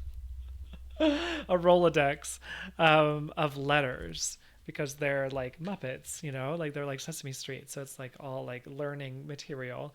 So there's a Rolodex of letters, and when it its bullets are actually letters. So when it shoots, a bullet will go flying, and you can see it on the ground. It's just a letter. And like a shotgun, for example, it's all letters. So it's really well done, very clever. I think you can actually see the E of the bullet is like up there near the ceiling. But I thought it was really cool. I'm actually really excited to play this game, especially if it's Resident Evil like, and it is. The demo I played was a lot of fun, and yeah. Also, by the way, everyone, if you have questions about any of the games or the devs or the studios or anything like that, please feel free. I'm not gonna lie to you. If you're like, what's up with these people, but they were all very sweet at Dread XP, as they've always been. They always go just a little bit extra to talk to you and to be so friendly, and my experience with them has always been really good. The next game I'm actually super excited to share with all of y'all. I don't know how many of you are familiar with Adventure Quest, super old MMO game that's been around a long ass time, and I honestly had forgotten that they were around. I'm so sorry, but I was really happy that they were still around. I honestly thought they had died, but they didn't, and I'm just happier for it. So I was super stoked to visit their booth and talk with them.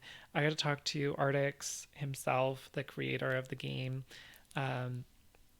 It's a super old MMO.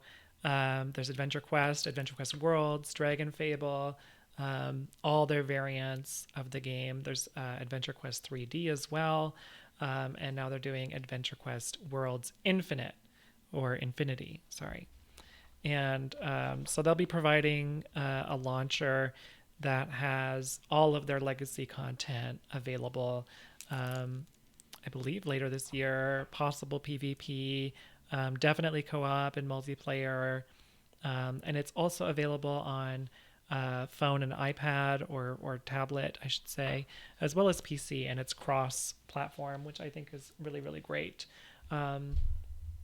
Just really adds to the ability to play with your friends and things like that.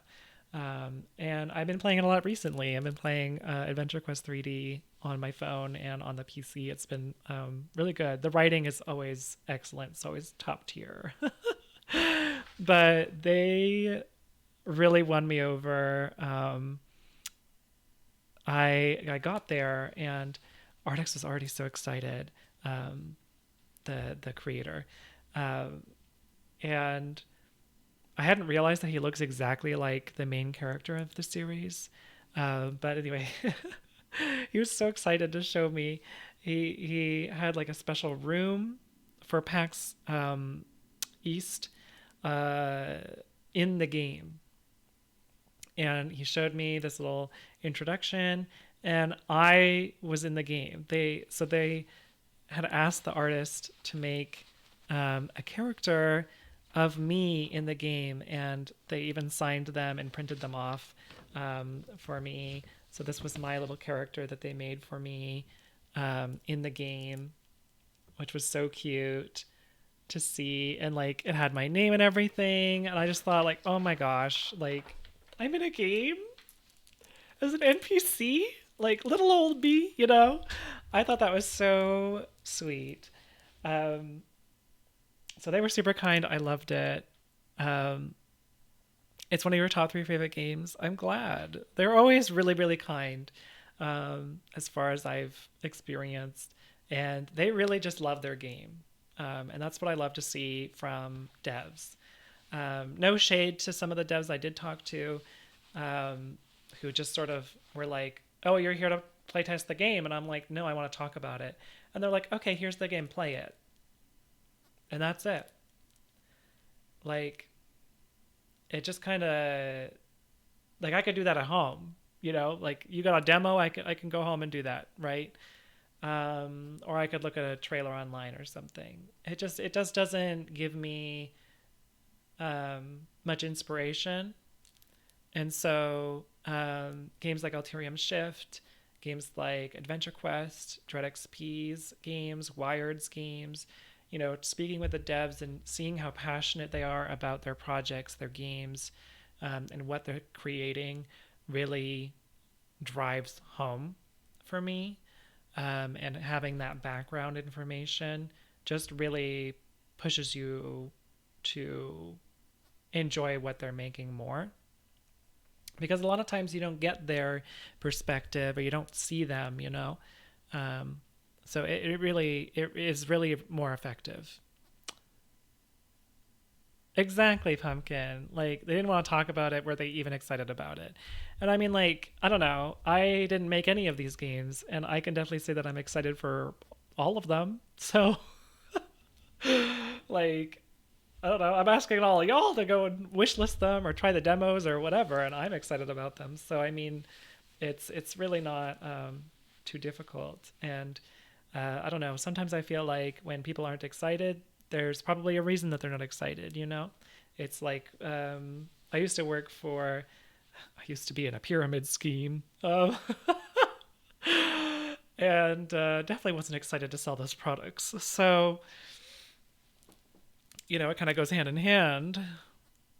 When you worked at Sephora, I was 100% more willing to suggest product from brands who came in and talked about and showed their product. Absolutely. Well, and sometimes they'll come in and show their product, but they aren't passionate about it, or they aren't nice. And it's like, what is going on here? Like, do you even like your stuff? But I don't know. Adventure Quest is a throwback for me. I used to play that when I was younger, and Dragon Fable, Adventure Quest Worlds, and although it's like 2D or even the 3D game looks a little bit, it's not like, you know, Final Fantasy 16 or 14, sorry, in terms of graphics, but there's a lot of heart in these games, and they're thoroughly enjoyable, at least in my opinion. I've gone back and played Adventure Quest 3D on mobile and on PC, and it's been fun. I like, it's just enjoyable. I don't know. Like, it's not complicated, which is nice, but it is enjoyable. So here's the trailer.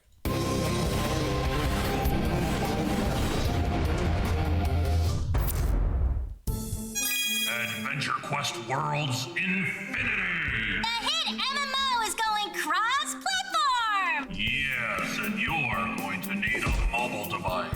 With skulls on it! And spikes on the skulls! And on fire! Oh, wow! I can finally play on any device! But can I log in with my old AQ Worlds account? You sure can, champ. And will I still have all my stuff? Oh, you betcha. I heard the team's in the process of converting every item in the game! But the game has over 50,000 unique items, 120 classes, and thousands of maps and monsters. How's that even possible? I don't know, elbow grease, magic, the sweet nectar of Kickstarter funding? Do I still click to move? Sure. Or you can play with a joystick and keyboard. Lucky you. Oh, wow! This runs at 60 frames per second! Faster than the Flash, if you get my drift. Is this the exact same game? Is a zombie the same person it was before? We're rebuilding everything. Awesome! I can't wait for the weekly releases! When can I play? When it's ready o'clock! Wishlist Adventure Quest Worlds Infinity on Steam. Be sure to follow my news post at www.aq2d.com. Oh, they're so cute. But yeah, it was really cool to see all this stuff and to kind of like 10 plus years later, like meet the creator of like what I played as a young person, and then be in the game too. Like, it was just such a shock. I don't know. I loved it. And they were over the moon kind, and just they loved their game. So I'm really excited to get back into it. And I hope y'all give it a shot. It's free to play, at least as far as I know. And I love the multiplayer aspect, and yeah. My next title is called Unleaving. And before I get into the game, let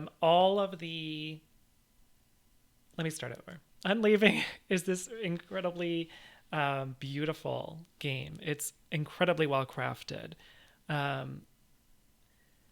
It sort of plays like Limbo or like Little Nightmares, or just sort of side scroller narrative that you have to.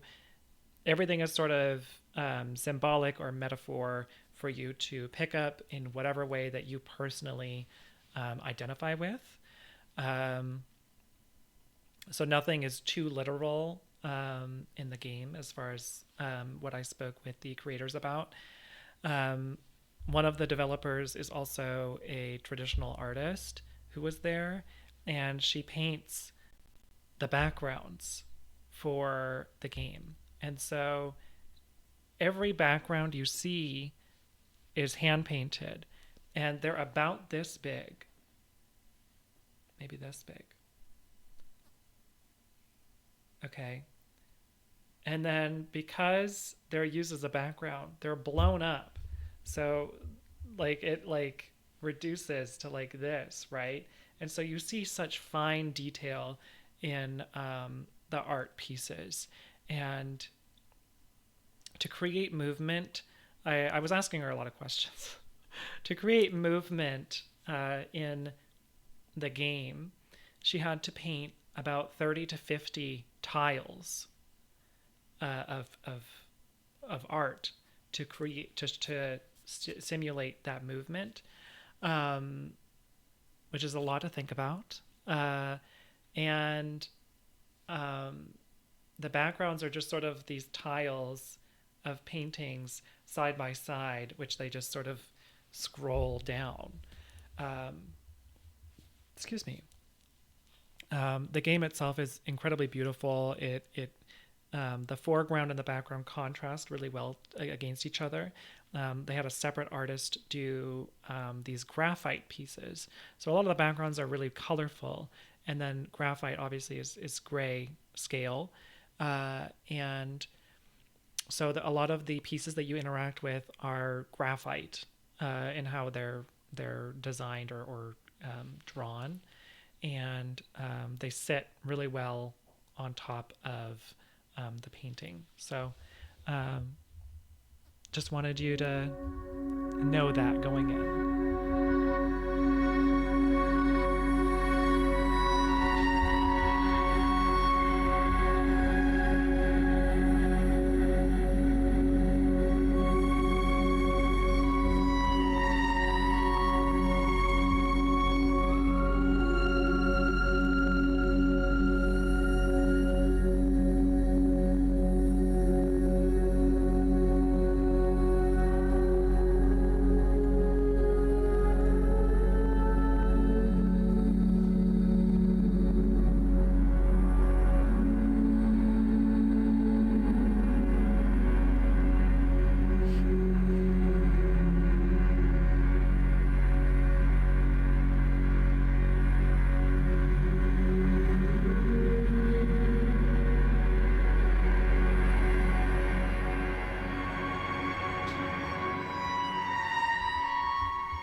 So that was Unleaving. It's okay, Kay, I got you. It's no stress. It was really unoriginal. Not the video, for context. Trolls are so unoriginal. No, that was Unleaving. The music, super well done. The art is incredible. A lot of women are involved in the creation of these pieces and the game itself. not going to say it's only women because I know it's not only women, but a lot of women. But I'm ecstatic to try this game. I know I'm going to cry playing it, and I'm excited to cry my eyes out. I'm also so excited to like just sit and play the game and look at all the art, like, and look at all the details, and like, because I watched it a couple of times, and like at first I didn't notice. Oh my gosh, where are we? Let me see here. So like you can see the painted background, which is actually like, you know, quite large, and it's zoomed in a lot. So these tiny specks, you know, are actually much tinier in real life. And I noticed only the second time that I really looked at it that the thinker is here. You know, this contemplative sort of character. I don't know. I'm very artsy, so I love to look at these details, and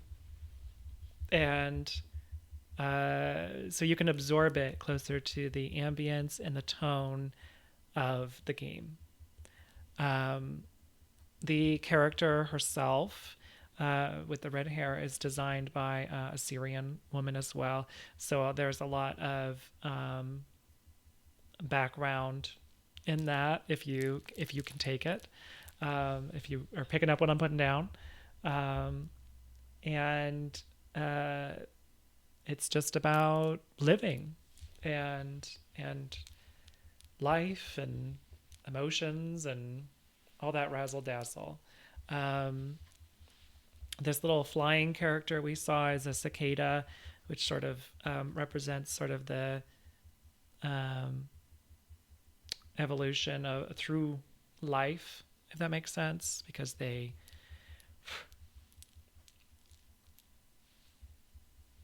you know what I'm saying. I don't y'all know what I'm talking about. I don't my brain is not it's not reaching the train is not going through the tunnel right now. It's a lot of information, but I really enjoyed what I saw of this game. She was actually like actively painting at the booth, which she just honestly kept working. She's just working. She never stops. It seems, and I imagine you'd have to keep working to make all of those painted tiles. So I'm really excited for this game. Really excited. The next that I have for you is called The Shivers, and it is a tabletop game that I was invited to check out. And it's sort of a role-playing type game where you have one character who's sort of like the DM, quote unquote, and everyone else. And role playing is optional, but it's just sort of like a little mystery game with a little bit of action and problem solving and exploration, which is really cool. So you have like these character cards of all these different people. I mean, they're actually a family. So these are the Shivers. And there we go. And they each have little cue cards where you can, these are like whiteboards, so you can like dry erase marker on them. And so like this character knows karate, she also knows healing, and she has a fear of rodents and bats. This character is afraid of small enclosed spaces, and like these little tidbits can really help you to role play these characters if you wanted to role play, which of course is optional, but it adds to the fun. You can even play as a cat or a dog, apparently, in the game, which is a lot of fun. I bought it because I thought it would be a lot of fun. There's expansions as well, but what I thought was the coolest aspect of this game was the board is these little pop-ups. So they're little pop-up rooms. And so the person who's running the game views this side, and everyone else views these sides. And they have these little slots on top where you insert cards, and you can rotate the cards so that it changes the game every time. And what that does is like, trying to see for this one, what would change? I don't know, but there's like, they're interactive, sorry, as well. Like this, there's a little safe here that opens.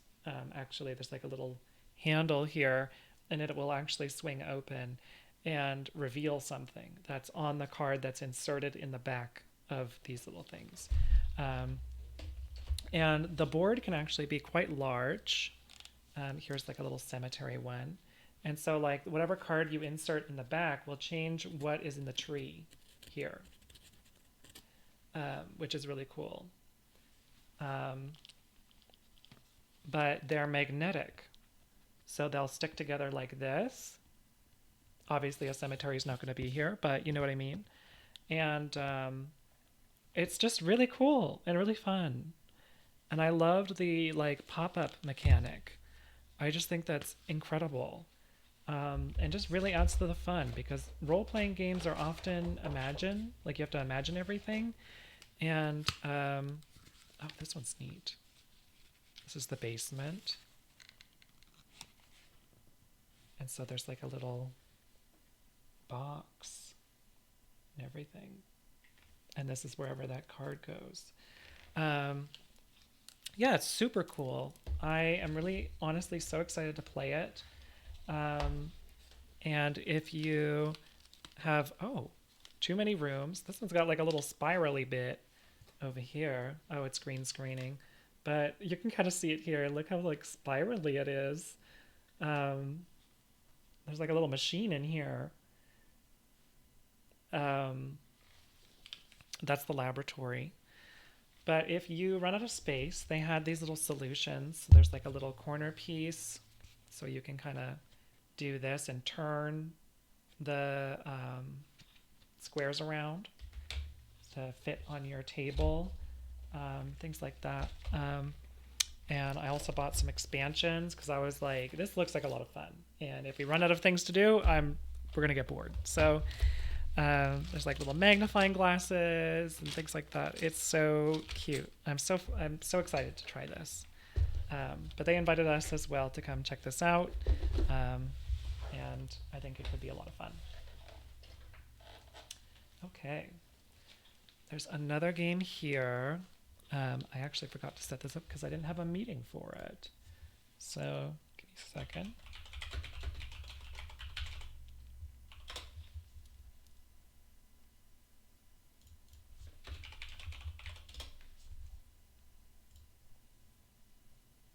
There we go.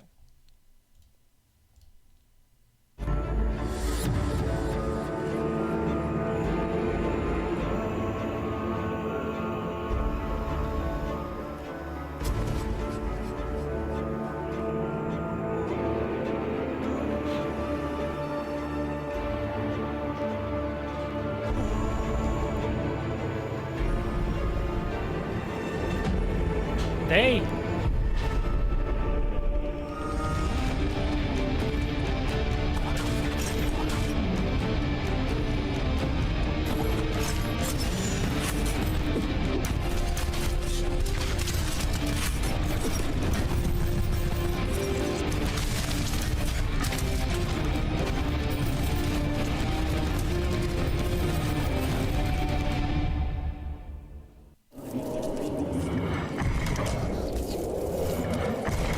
Castle of Alchemists. It's a tower defense game. It's kind of like Dungeon Defenders. And then you have this character that you control. They said it's a little bit like Doom, the character that you get to play as. So you set up everything that you want, and the game will actually show you where your enemies are going to walk, which is really nice because some games don't do that for tower defense, and you just have to guess. But they were also really nice. I didn't have a ton of time just because we didn't actually end up getting an appointment, and they contacted me a little late. But I was actually really happy that I got to see them. They were really cool, and I got to ask all the questions that I wanted to ask about this game, like, you know, the pathing and how the game functions and things like that. I don't know, lots of tower defense is coming back. I think tower defense is just going to be another thing. But they gave me this huge goodie bag, which was really sweet. I believe they're a Turkish developer because they gave me some Turkish coffee. They gave me Turkish Delight. When they told me there was Turkish Delight in the bag, I was like, girl. Some little stickers. A t-shirt. Who doesn't love a t-shirt? With a laser beam cat. Which I think is their logo. And then some like little cards and things. So yeah, this game is pretty cute. And I'm excited to try it. We love tower defense. And this one looks really cool to me. Next was Infernax, Do or Die, which apparently Infernax already exists. It was already out. But they just played the game with me while I asked questions. It's a couch co-op game. I asked about online, but they said that you can, but I'm not 100% on how that functions. But it looks like a lot of fun anyway. Well, let's just look at it. Little retro style. Oh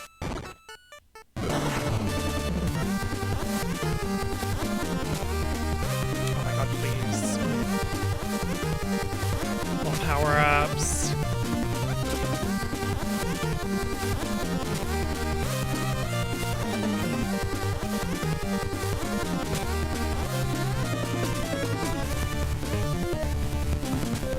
I was really bad at this game. I feel bad for the dev that played with me.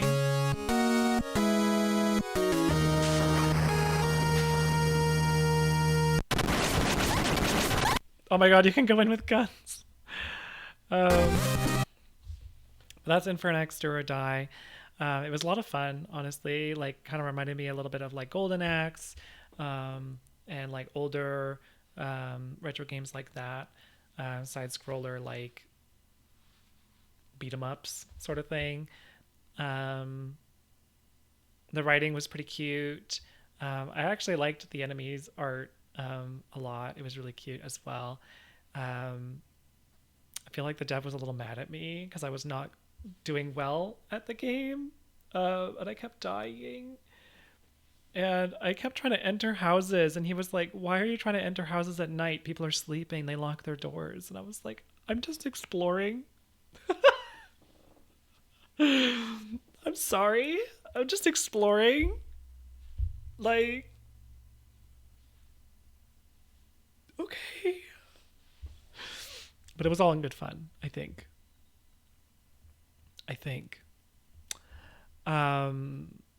But yeah, it was a lot of fun anyway. And it's a lot of fun for like couch co-op. We love, at least I really like a co-op game that you can play at home.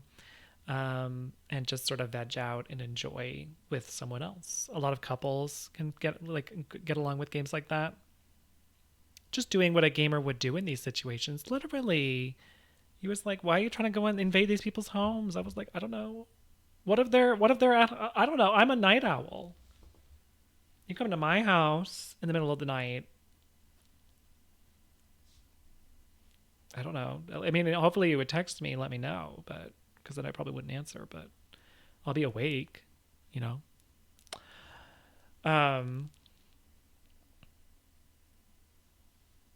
Yeah, exactly. I don't know how your game works.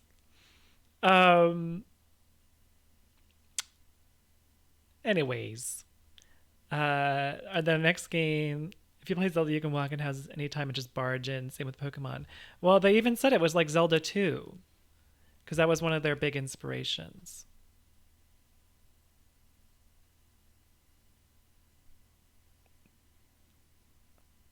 The Devs of Kind Seed did the same thing to me when he had tried it years ago. They told you that you can't just walk into people's houses at night. Is that what they told you? Is it the same thing? Our next game is called Treachery in Beatdown City. Honestly, had a great conversation with the developer of this game. He is a Black developer who we talked about, like the character design, for example, and the narrative of this game, how topical it is, and as well as just the core mechanics of the game is like RPG fighting, which you don't see a lot, like boxing, like beat 'em up, you know what I mean? A lot of fighting games are action oriented, active combat and things like that, and this kind of slows it down for you and makes it accessible for you to play a fighting game without having to be 100% aware or active, if that makes sense, awake. You can just sort of enjoy it. One of the main characters is Lisa, and she's a Puerto Rican woman, designed by a Puerto Rican woman as well, which is great. And she's bisexual, which is also fantastic to hear. It's not explicitly stated at like when you start the game, like as I don't think it really needs to be. It should be something that you kind of discover along the way. But I like to know those things and share those things because those things are important, you know. If I start a game or I look at a game and I'm like, oh well, there's probably no queer characters in there, you know what I mean? I'm not gonna pick it up. So sometimes those things are important to know, and I want to know them. So I'm telling you. Do you want me to iterate that same sentence 5 more times?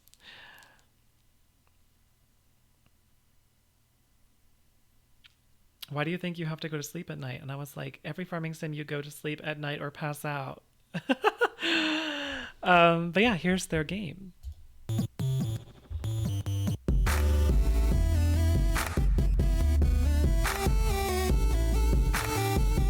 Yeah. They call me when ninja people attack the street. My president's black and y'all gon' give him back to me. I spend half the week training and doing tournaments. I spar with gangbangers with Yankee shuriken. It's too late now if you out of chances, bro. Your hands is low, gotta hail an ambulance to go. This ain't no slap boxing, we don't pretend to scuffle. I make the whole rule book and still will bend a couple. I fight like big companies over business struggles, or anime heroes do when they friends in trouble. It ain't gotta be noble, I fight for stupid reasons. I find a reason to fight against any human breathing. If I'm on your block, you need to tell a doctor. I'm hella big and I'm about to punch a helicopter. I'm super woke so my eyes open, don't provoke when I'm side scrolling. Street sweeper, peacekeeper, 2 cellulars, 3 beepers. You dignified with a simple mind, and that cash got you all hypnotized. Laptopping on InDesign so they don't watch what they gentrify. Yeah, beat down city, we gon' whoop your ass. Beat down city, we gon' whoop your ass. Beat down city, we gon' whoop your ass. Beat down city, That's Beatdown City. It's not at all what you expected in the best way possible. Exactly. So we had like an hour-long conversation, just, you know, about everything.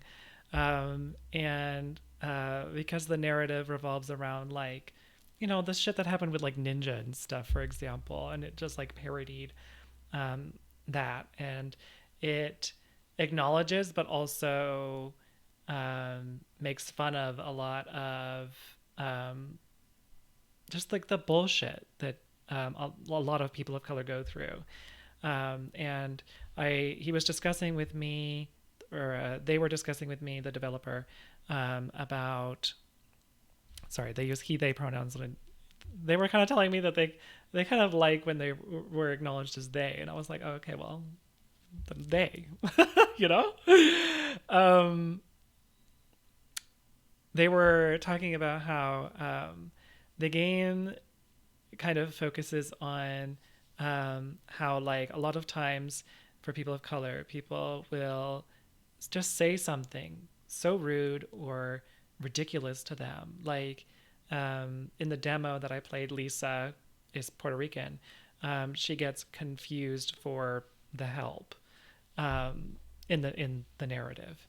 And so she beats up the guy that says that. And in the real world, you can't necessarily do that.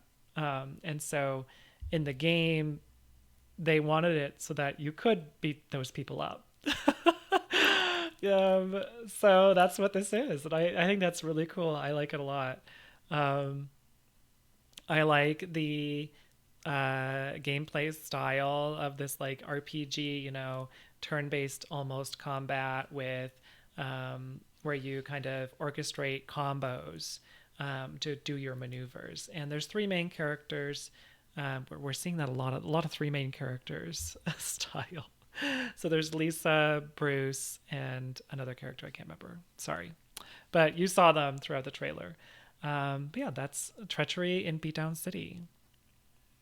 And really cool. It's a super cool game that I'm excited to try out. I don't usually play a lot of fighting games, so there you go. There you have it. There's only one more game. And then I'm going to talk about something else really quick, just to acknowledge it. Because I can, and I will. So I visited Begone Beasts again, of course. I really enjoyed them at PAX West. I'm not sure if this is an updated trailer, but we'll take a peek.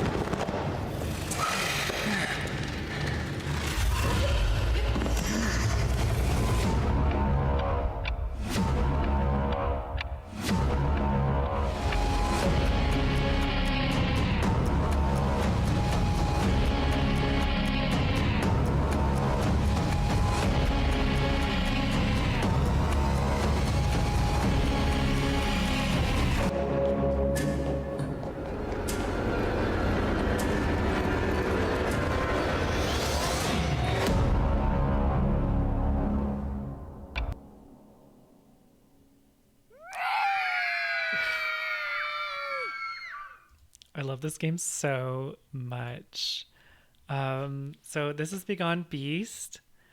It's a 4-player co-op, just sort of horror beat 'em up. It's incredibly cute. They're coming out with some more characters, and it is a couple or game devs, like they're married, Asian woman and her husband, and it looks kind of scary. Good. Yeah, that was the Peekaboo Man at the end. I love him. The way he's like the one eye and then like the like super huge grin. Oh my gosh. He's so creepy and I love it. Each character has a specific weapon that they use. And I spoke with her about, you know, what are the next characters going to be, and there's going to be a character in a wheelchair who has a basketball. So like this wheelchair kid plays basketball, which is great, and he uses the basketball as a weapon. Of course, these are concepts, so might not happen. There's another kid who plays like a giant tuba, maybe. There's going to be, I think, a shark. And just, I don't know, some other really great characters. I have always had fun. I literally didn't have an appointment, and I came back and I saw this, and I was like, I have to go there. I went there 3 times. And they're just, I love them so much. They're great. And I got this little pin of one of the demons from the game. You see, like, look at his little butt. So cute. But that's Be Gone Beast. I absolutely adore it. I love it. And I'm really excited for it. I don't believe I have anything else. Oh, I do. I do. You know what? I do. Please hold. I have one more. I have one more that I visited.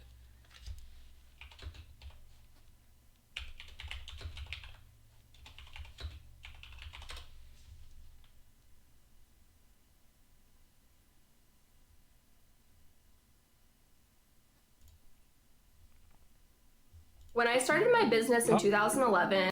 An ad? We haven't had one all night, and now we have an ad?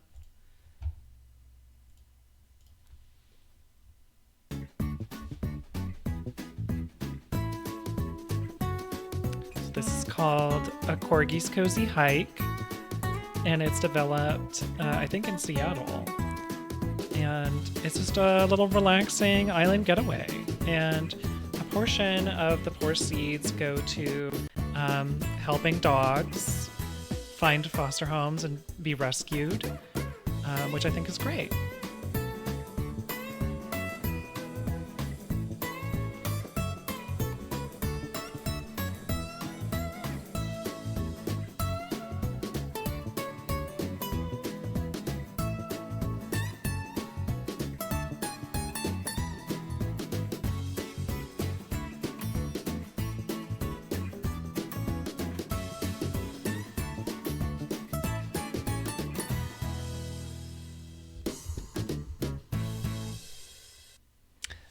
Now, that was the last of our good games, I'll say. And don't forget that any of the games you saw today, you can wishlist them on Steam. That doesn't mean you have to buy them. Wishlisting does support the creators more than you know. It's not just a little, a tick or a metric. It does help their product. So if there's any games that you saw that you liked the dev team that I described, you like the principles, you like the narrative, the game design, whatever, add it to your wish list on Steam. It goes a long way for them. Does not mean you necessarily have to buy it. There's my spiel. So here's the not fun part. Here we go. Oh, the tea. What's the drama? What's the drama conflama? Huh? What's that about? What is that about? So one of the developers, or I guess the PR for the developers, reached out to me about a game called Strayed Light, and I was like, cool, this game looks good. It's a game. It's in the PAX Rising showcase, and I thought, oh, that's cute. And I didn't appreciate the way that they interacted with me at all. It was honestly kind of rude and gaslighty. And I tried to, talk to them about the situation, and they were pretty rude, whether they know that or not. I had to worry for my own safety because of the way that they conducted their PR. And I just want to bring attention to that. So if you're a PR person and you're in the chat, don't do these things. So the first email. So when you become a PAX media representative, you're put on a PR list.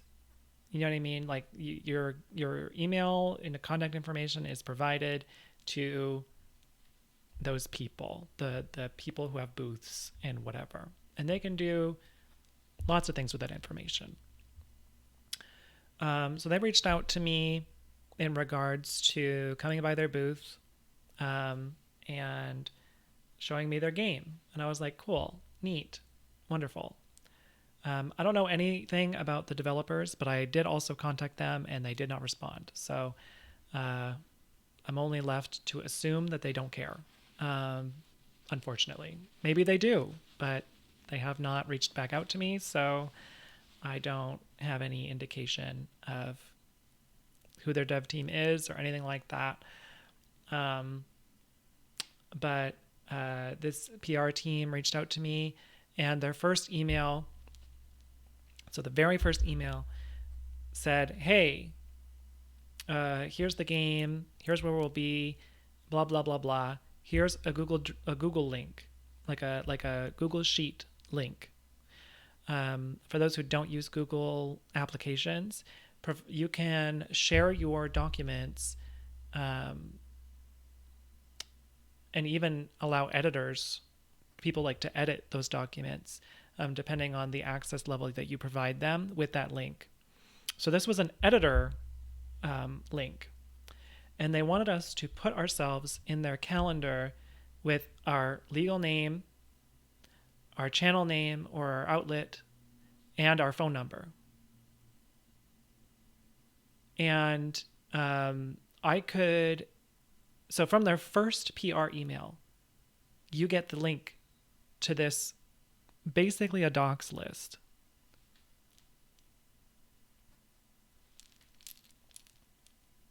No bueno. I've never seen that ever. What a bad thing to do. Hi, Jam. And for a lot of people, they might say, Chalora, it's just a phone number. It's not just a phone number. You can learn a lot from a phone number. You can learn a lot just from a name. So, and the association between that phone number, that name, and that outlet. It makes it easier for someone to track down your information if they wanted to. There are a ton of malicious people out there. So it just isn't safe to do that. And for someone in PR to be like, hey, you, put the information in for us, is just so irresponsible. For the people who did attend and did book those meetings and just didn't care about those safety concerns, what privilege. Or maybe they didn't know, like maybe be more conscious. I don't know who you are, but like when I looked at the sheet, it had a ton of information on there. It had like Nintendo people on there, it had IGN people on there. Like, I just think that there are not so savory people out there who might say, hey, there's contacts in here that could benefit my personal career, right? Like, let me harass this Nintendo person because they work at Nintendo. That's not safe. They could harass them, exactly. Or like, there were Twitch TV people, like streamers like myself. Well, I could look at this, and it's like, there's 1,000 people or hundreds of people, whatever. I don't know how many people there are in this email chain. And anyone can take this link and duplicate it, or take this document and duplicate it. So even when you're done and you delete it, it could be duplicated. Someone else might own this document. And you would never know. Someone else can also take this link and just give it to anyone, and you would never know. I could give it to my husband. No one would ever know. He could say, hey, that's weird. Hey, I know someone who needs to know someone from IGN. Gives it to his friend. You don't know that. It's just so incredibly unsafe. Exactly. So it's just, wasn't impressed. I called both the PR company and the game development company. I did not get a response from either of them. They didn't answer. I left messages. Neither of them responded back to me. So I just didn't go. I removed myself from the meeting. I just said, see ya, I'm good. Like, I'm not coming. Because on top of that, like, not only is, like, do I feel, like, afraid just because I'm trans and there's a lot of anti-trans shit going on right now. Like, you're also sharing where I'll be and when. So if my appointment is on Saturday at 4, anyone who might be anti-trans could say, hey, that's a trans person. Like, they're just looking at all the people. Who are all these people? You know, some people are nosy and they're like, a trans person? Ew. Like, I don't want trans people in my video games and in my expo. And then, you know what I mean? Like, anything could happen. And it's not an invalid concern. I'm not being silly or ridiculous, because these things happen. They happen all the time. So, not impressed. Just not impressed. But beyond that, I had a fantastic PAX. Everything was great. Everything was lovely. Everyone was so nice. There are dangerous people out there. Exactly. Udox Ninja, who the fuck's going to care? They're going to send him a dildo and laugh. And that's the end of the story. But a trans person, they're going to send us bombs. Like, and it happens. It literally happens. So it's not a joke to me, and it's not ridiculous to me. It's a reality. So, don't do that shit. Don't do that if you're PR people out there. Every other PR person I've interacted with has been great. They don't share my information. It's wonderful. But some of y'all, it's not the tea. It's not it. Whatever PR company that was. Yuck. Stinky. Do not interact.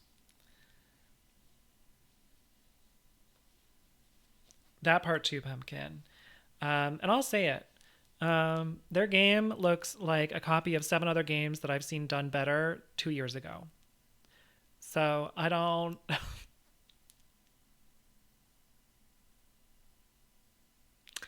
I don't see the point.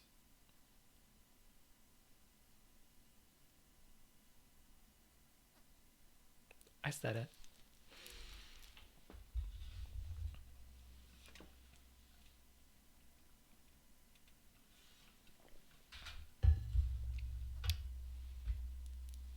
And I'm allowed to say it.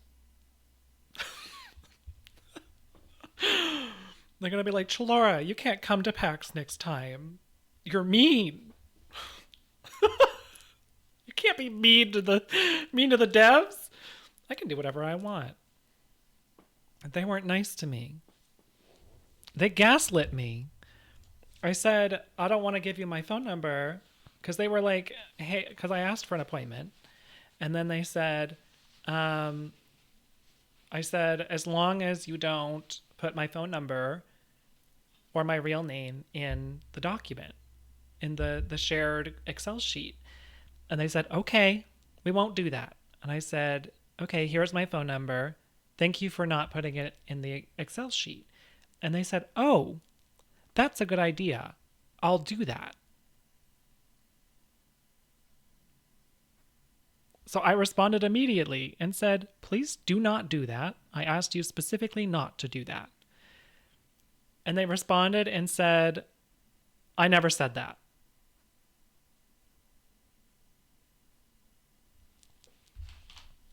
If you want the word for word, I've got it right here. But, like, that's the gist of it. And it was like, you're gaslighting me, sir. And this is an email thread. You can see your own emails. I was like, this is incredibly rude. What the hell? What the hell? So, whatever. Their loss, if you ask me. But that was PAX East 2023. Oops. Excuse me. How are you going to gaslight with the receipts right there? Exactly. You can't delete an email. You can't download a pizza.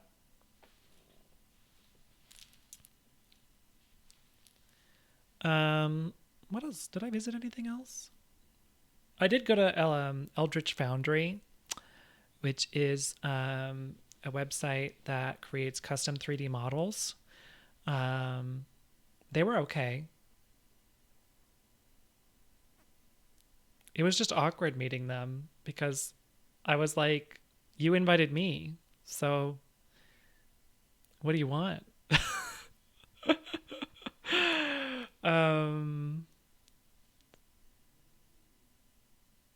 But I also know that like the PR usually just sends it to everyone on the list, so I get it. But also, like, if you're going to invite everyone on the list, maybe have something prepared to tell them, not just, you know, whatever. But they were nice enough.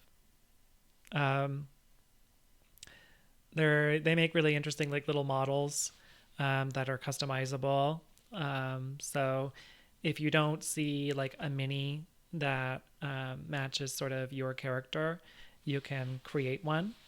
And you can also get the 3D, I think, render or whatever it's called. So like if you're playing online, you can get one of those as well. If I understood that correctly, I don't know. But they look great. And they recently came out with flying models. So there's a few different methods that they've come up with so that your model will be floating.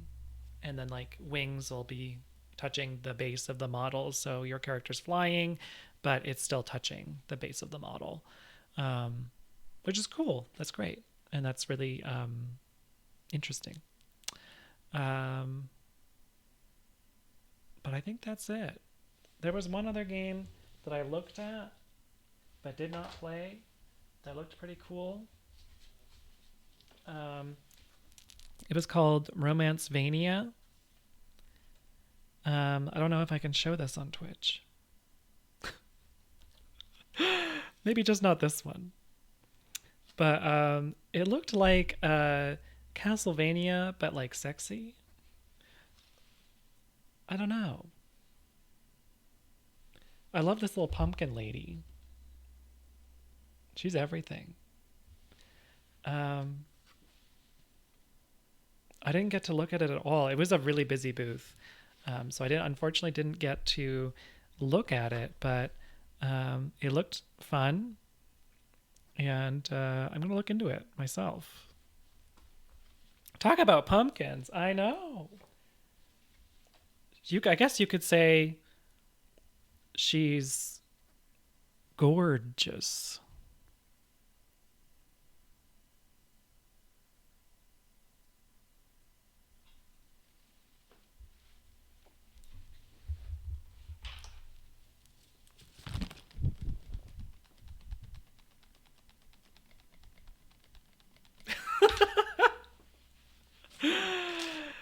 She has a lot of seed in her, don't you think? That was rude. The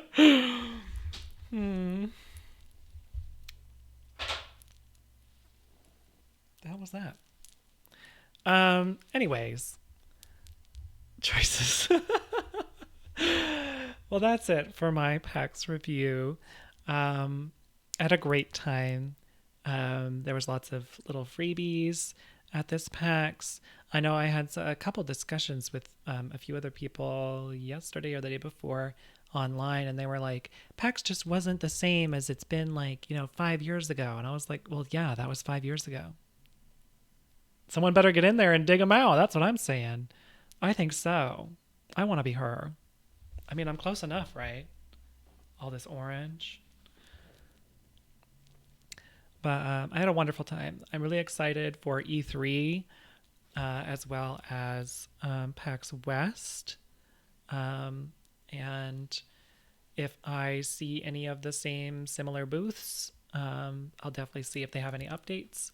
I like to follow along if I can, for as long as I can, and then usually the game comes out. But yeah, let me just double check. I don't think there's this big box in my way.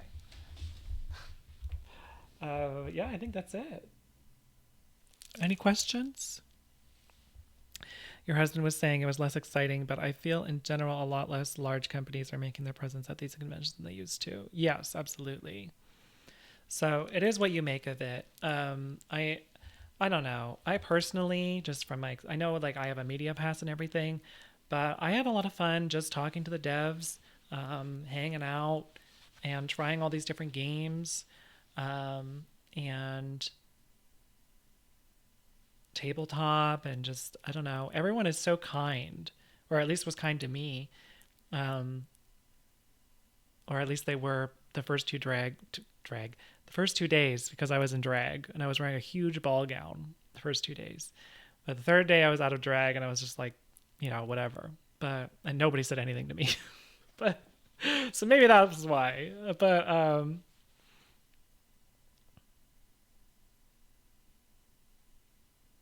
yeah, I say it's good to experience at least once. And you just got to find the right games. I feel like Nintendo or like larger companies don't really go anymore because there's no point. Like they have their own social media platforms. They've got like, Nintendo Direct or whatever. Like, why should they go? Right? Yeah, not even E3 anymore. And like, that's the big one. But they have their own channels and platforms now. So it just doesn't make sense for them to invest because it's expensive to go, right? Like to get those big booths. I know Nintendo was there, for example, and they put up a big booth for testing some games, playing some games or whatever, and some memorabilia and things like that. And then they were like, okay, here's a whole thing for their trading card game. Their trading card game makes sense because a lot of it is material. It's not just something you can buy online. And I think that there's been a lot of hype. It was smart, in my opinion, because there's been a lot of hype around Pokemon trading cards. And mostly people buy them, they open them, and then they don't actually play the game. So I think what they wanted was people to play it. So they've been going and putting out this booth to try to incentivize more playing, which means more buying. Because like, I don't know, my husband wanted a card pack, for example, because they were giving out free card packs if you played the game. So you had to wait in line for like an hour, sometimes more, to play the game. And then they would give you the card pack. But now you know how to play the game. So, I think that's what they're going for. It's not a bad idea. I think it's pretty smart. Yeah, I don't really see a lot of larger companies other than maybe hardware, just because like you do need a lot of hardware to play these games. So it just goes hand in hand for that. But other than that, like they're not gonna, There was also a Magic the Gathering booth, I think.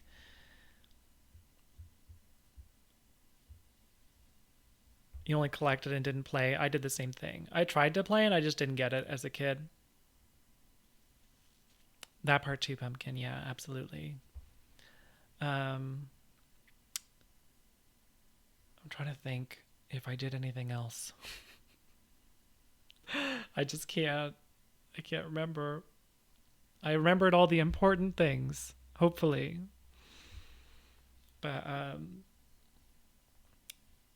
yes, I would say Alterium Shift, Treachery in Beatdown City, and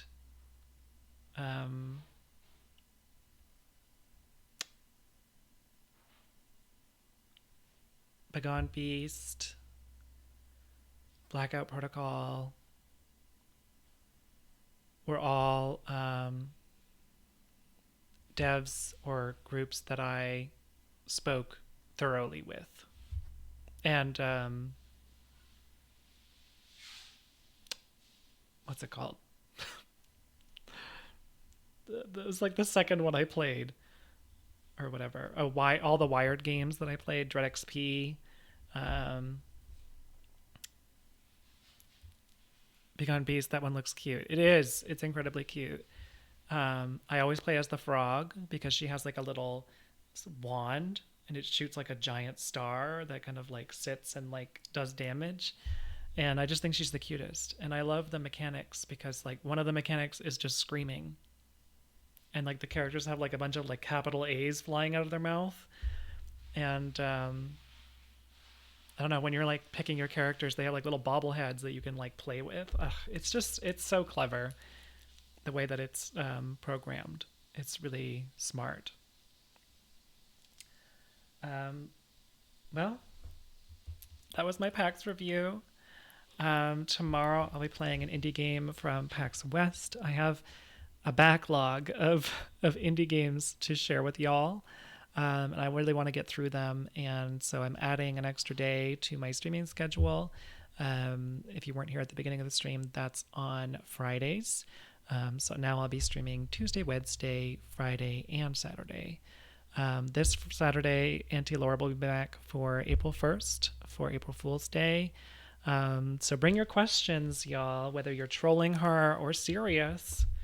Auntie Laura will be here to answer any and all of your questions. If you don't know who Auntie Laura is, she's quite the character here on the channel. She's an old lady who is a little wise, if you want to call it that. And she's a little kooky old lady, I guess. Yeah. But she'll be here, being silly, being goofy. But tomorrow we'll be playing, I had it in my planner, just going to be 100% sure, just in case I'm wrong. She thinks she's wise, and that's what counts, exactly. 2 p.m. I'll be playing Last Hero of Nestelgaia, which is a parody game of Dark Souls, which I'm excited to share with y'all, which I received a key from PAX West. And then on Friday, we'll be studying Devil May Cry 2. Hopefully we played it in one sitting. Hi, Mexi. Thank you. And then Auntie Laura will be here on Saturday.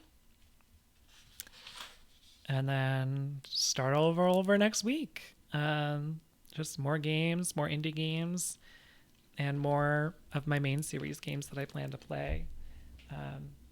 I hope that y'all will also come for the Friday streams, and those work for most people. How is PAX? We're just going to start the VOD over. Let's just rewind.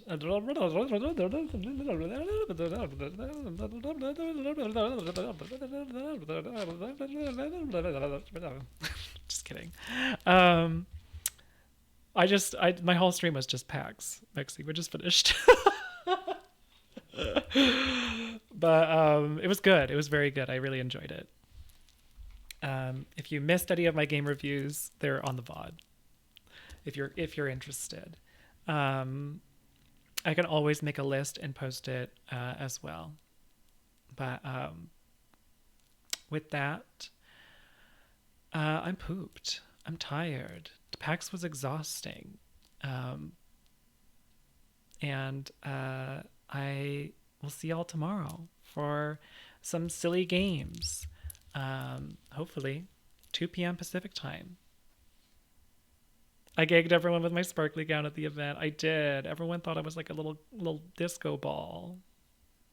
Good night, friends. Let's share a little raid. Also, please be sure to check out my YouTube. I post every Tuesday and Thursday. There was a new video just today. Last year I was playing Resident Evil 4. I know it just came out, the remake. I need to get into it. So I'm going to try to wrap up some games so I can get into it. But if you want to see the old Resident Evil 4, I just played it last year, and there's the video coverage of that currently being uploaded through my YouTube. I believe we're also doing a little bit of Lara Croft, the second game, Tomb Raider, on Thursdays, and some alternative stuff. But yeah, who are we gonna raid, y'all? Who are we gonna raid? Are we gonna raid my good Judy? Ruin Crown? I think so.